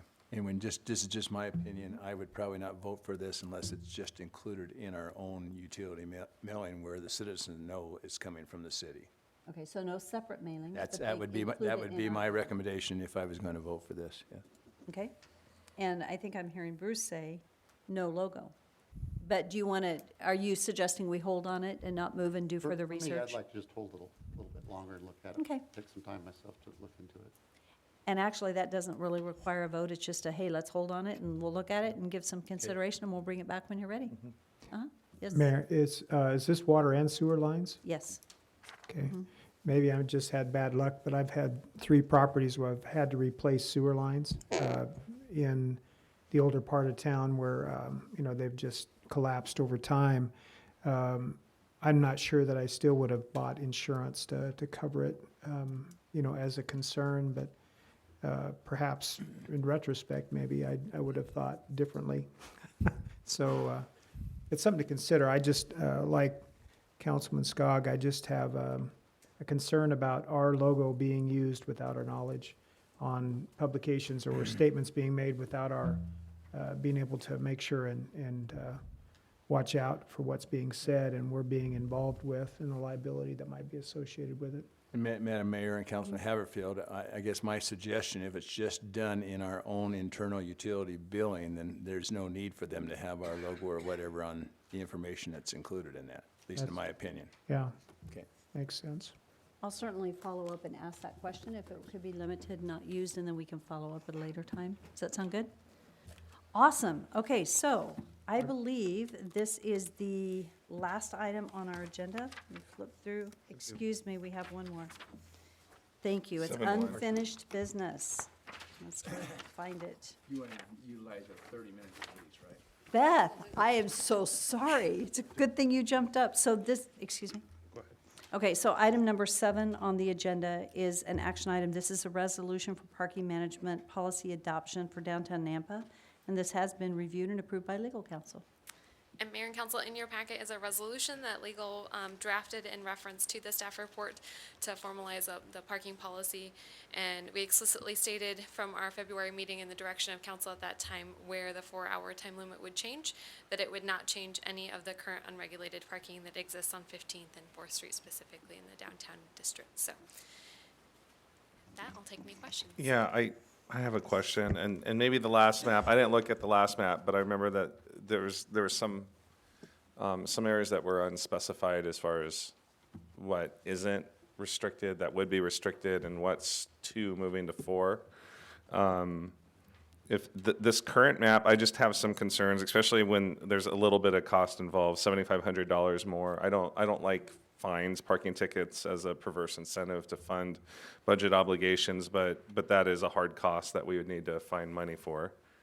And I don't like the 4-hour parking around the parking garage in the library. I already know that those 2-hour spots on 11th Avenue South, those are prime parking spots because those people are trying to avoid the dollar for the past hour in the garage. And so, which I can live with that. Those are prime, I know about this because if I'm going for more than an hour, I look there first and then I'll go into the garage if there isn't a parking spot in there. Cheapskate. Well, hey, but My word. fixed income with 5 kids. All right. So. Yeah, nice tablet. Thanks. But I'm glad to pay the dollar for the extra hour, so it's a good deal. But I'm concerned about making that 4-hour parking be on there, and also just with enforcement. I don't know how realistic it is for them to market 4 hours and then be back within 4 hours, and so whether it just becomes an unenforced sort of 4-hour thing. So those are just some concerns I just wanted to raise. This is the time to raise them. I don't know if there was discussion about keeping 2 hours around that, or if part of going to 4 around the library and the parking garage was because it was seen as far enough out from most of the parking demand. I don't know. Mayor, Council, when this map was kind of finalized by the Business Improvement District Board, so it was kind of from their perspective of wanting to have the tighter restrictions in the core area and then looser going out. So from my recollection, there wasn't any specific discussion around Library Square in particular and how that may or may not be competitive with the library or the parking garage. We also tried to make sure that we didn't. The map is a little bit, I guess, misguided in terms of all shading being 4-hour because down below I specify each street and kind of each section of that street that would be 4-hour versus the 2-hour. So we are not increasing the amount of area being regulated. So like 15th is currently not regulated. So it would continue to not be regulated. There's no parking on 16th, so that's not a concern. But, and then 4th Street would not be regulated either. So we tried to keep anything that's not currently regulated, not adding more regulation, and tried to loosen it. The estimated budget impact is up to $7,500. We anticipate just anecdotally that we will lose leases because if you work an 8-hour shift and you take a lunch in the middle, it becomes really easy to move your car. So we anticipate that we will have fewer employees leasing parking, so we anticipate the revenue decrease from that. And then I wouldn't imagine that we'll write a lot of overtime tickets in the 4-hour area. We will continue to enforce them. We write tickets for more than just time over limits, so for a variety of different things the ticket can be written. So we will still have some ticket revenue from that area, but it certainly won't be as much as the 2-hour regulation that we have. And then we also tried to keep their council had already approved the 30-minute time restriction in front of the old library, so we've kept that in there, as well as the 10-minute parking in front of the library on 3rd Street. So tried to keep all of those things that we've had special exceptions for along the way and incorporate this new strategy with it. Okay, I don't know of any parking garage that charges that has a 4-hour parking surrounding it when it charges beyond an hour within. So I just found that a little odd at first. So still odd, but that's what yeah. That's a good point, yeah. Mayor Kling, to follow up on Councilman Hogaboom's thoughts, I guess the whole idea here is if we choose to, we can expand the 2-hour parking area to go one more block to the west. My question, Beth, for you is, you made a comment about not enforcing past 15th. So the 4-hour parking area then, is the boundary 15th or is it 14th to the east? Mayor and council, the boundary is essentially to 15th. On both sides of on- 15? It does not include 15th Avenue, but it would be 1st Street, 2nd Street, 3rd Street to 15th. Not front? And Front Street, yes. And Okay. Front Street only goes to 14th. So front to 3rd, and then, 11th to 10th to 15th is the 10th. total boundary. 10th to 15th, but nothing that's on the street on 15th or 10th or 3rd, is that correct? There's parking on 3rd. Mayor and council, it would be 10th Avenue would have regulated between Front and 4th. And then 3rd would be regulated between 10th and 15th. Okay. So I think, again, to follow up with the comments that are made earlier, I would concur that it would make sense that the 2-hour boundary would include Library Square from 1st to 3rd Street to 11th on the west side. And remind me, the library, the old library has regulated parking in front of it, but that's 15 minutes just in one space or a couple of spaces? There's 30 minutes, I think, on 3 spaces, and then there's an accessible ADA space too. In front of it, okay? So it would be 4-hour otherwise, Yes. okay? So Madam Mayor, question. So what's the advantage of having 4-hour parking on work times, 8 to 5 or whatever, on Monday through Friday? Mayor and council, the discussion within the downtown board was that the 2 hours is not enough time to really get their customers. So you can't go to lunch at Cafe de Coco and get your hair done at Cameo in a 2-hour time period. So to try and encourage people to stay downtown longer, I know Flying M uses a lot of our validations for people who exceed 2 hours and get a ticket. So there's just a lot of uses in downtown. We want to encourage people to be downtown as No, long I as understand that, and I understand more, the priority to me would be evenings and Saturdays and so on, when we don't want to limit their time down there. But just as far as to lose lease parking and revenue, that doesn't make sense to me, so.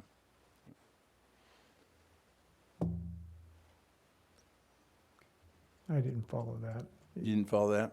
Repeat. Well, what I heard from Beth earlier was we were gonna probably lose some lease parking because employees who work downtown will be moving their cars during their lunch hour, because it's 4-hour parking.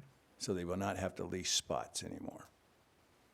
Well, short of putting meters in, I mean, we're not Boise, so No, it's a thank different goodness. approach. Yeah, it's a different approach with just the observation and the checking up on people, but I think probably in Brad, maybe he can speak to it. To me, enforcement, is it gonna be enforced or not enforced? I mean, are we gonna have the people to go and check or not, so? Mayor and council, yes, we do have a parking enforcement officer. He also doubles as a code enforcement officer for downtown, so he does both duties. And he will monitor, he'll be able to hit the 4-hour parking 3 times a day.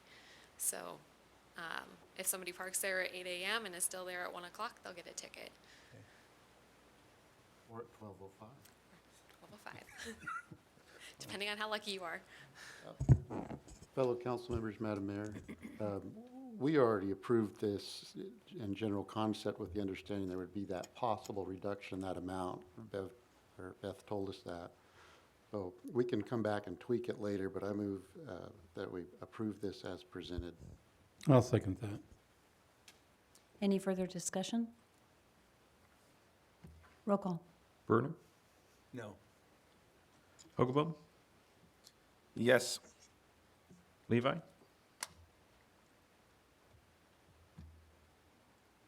No. Haverfield? no. Rodriguez? Yes. And Skog? Yes, Did you do that intentionally? Yeah, I did it to Bob a few he times. does that. On the big issue. Yeah. On the big issues? Okay, I'm the this one was who a raised two- it, and I voted yes for the motion, even though I was the one who raised the concern. Yeah. I think my thought is, on this, is that I'm going to vote yes because it was recommended by the BID, but I'm going to suggest that we share the expense with NDC since it's sitting in the NDC. I second. Good luck with that. Well, you know, when you think about it, I just got to thinking about it because it all sits in NDC, That's right. I like Right? the recommendation. That's even better. It's just a thought. It's a thought. We can't change the motion, well, And the vote is done. Yeah. So I voted yes, just, Touche. And hopefully the signs won't cost a lot. I'm sorry, we were done with the motion, but I You think just we need stick to, we've got an 4 over NDC 2? board meeting tomorrow morning, but the agenda's set. yeah, you're all welcome to come. 8 o'clock. Yeah, that's going to happen. Mayor and Council, we are working with Streets to try and do just a sticker kind of patch to the existing sign, so we don't have to change out the whole sign. We can just put a 4 over the 2. So. Good, good. Okay, so this concludes our regular city council meeting. I do need a motion to adjourn into executive session. This is a motion to pursuant to Idaho Code 742061B to consider the evaluation, dismissal, or disciplining of, or to hear complaints or charges brought against a public officer, employee, staff member, or individual agent or public school student. So moved. Is there a second? Second. Okay, roll call? Ogumbo? yes. Levi? Yes. Haverfield? Yes. Scott? Yes. Berner? Yes. Rodriguez? Yes. And as we adjourn, just know that no decisions are made in executive session, and we will be returning, but my guess is you will all be gone. So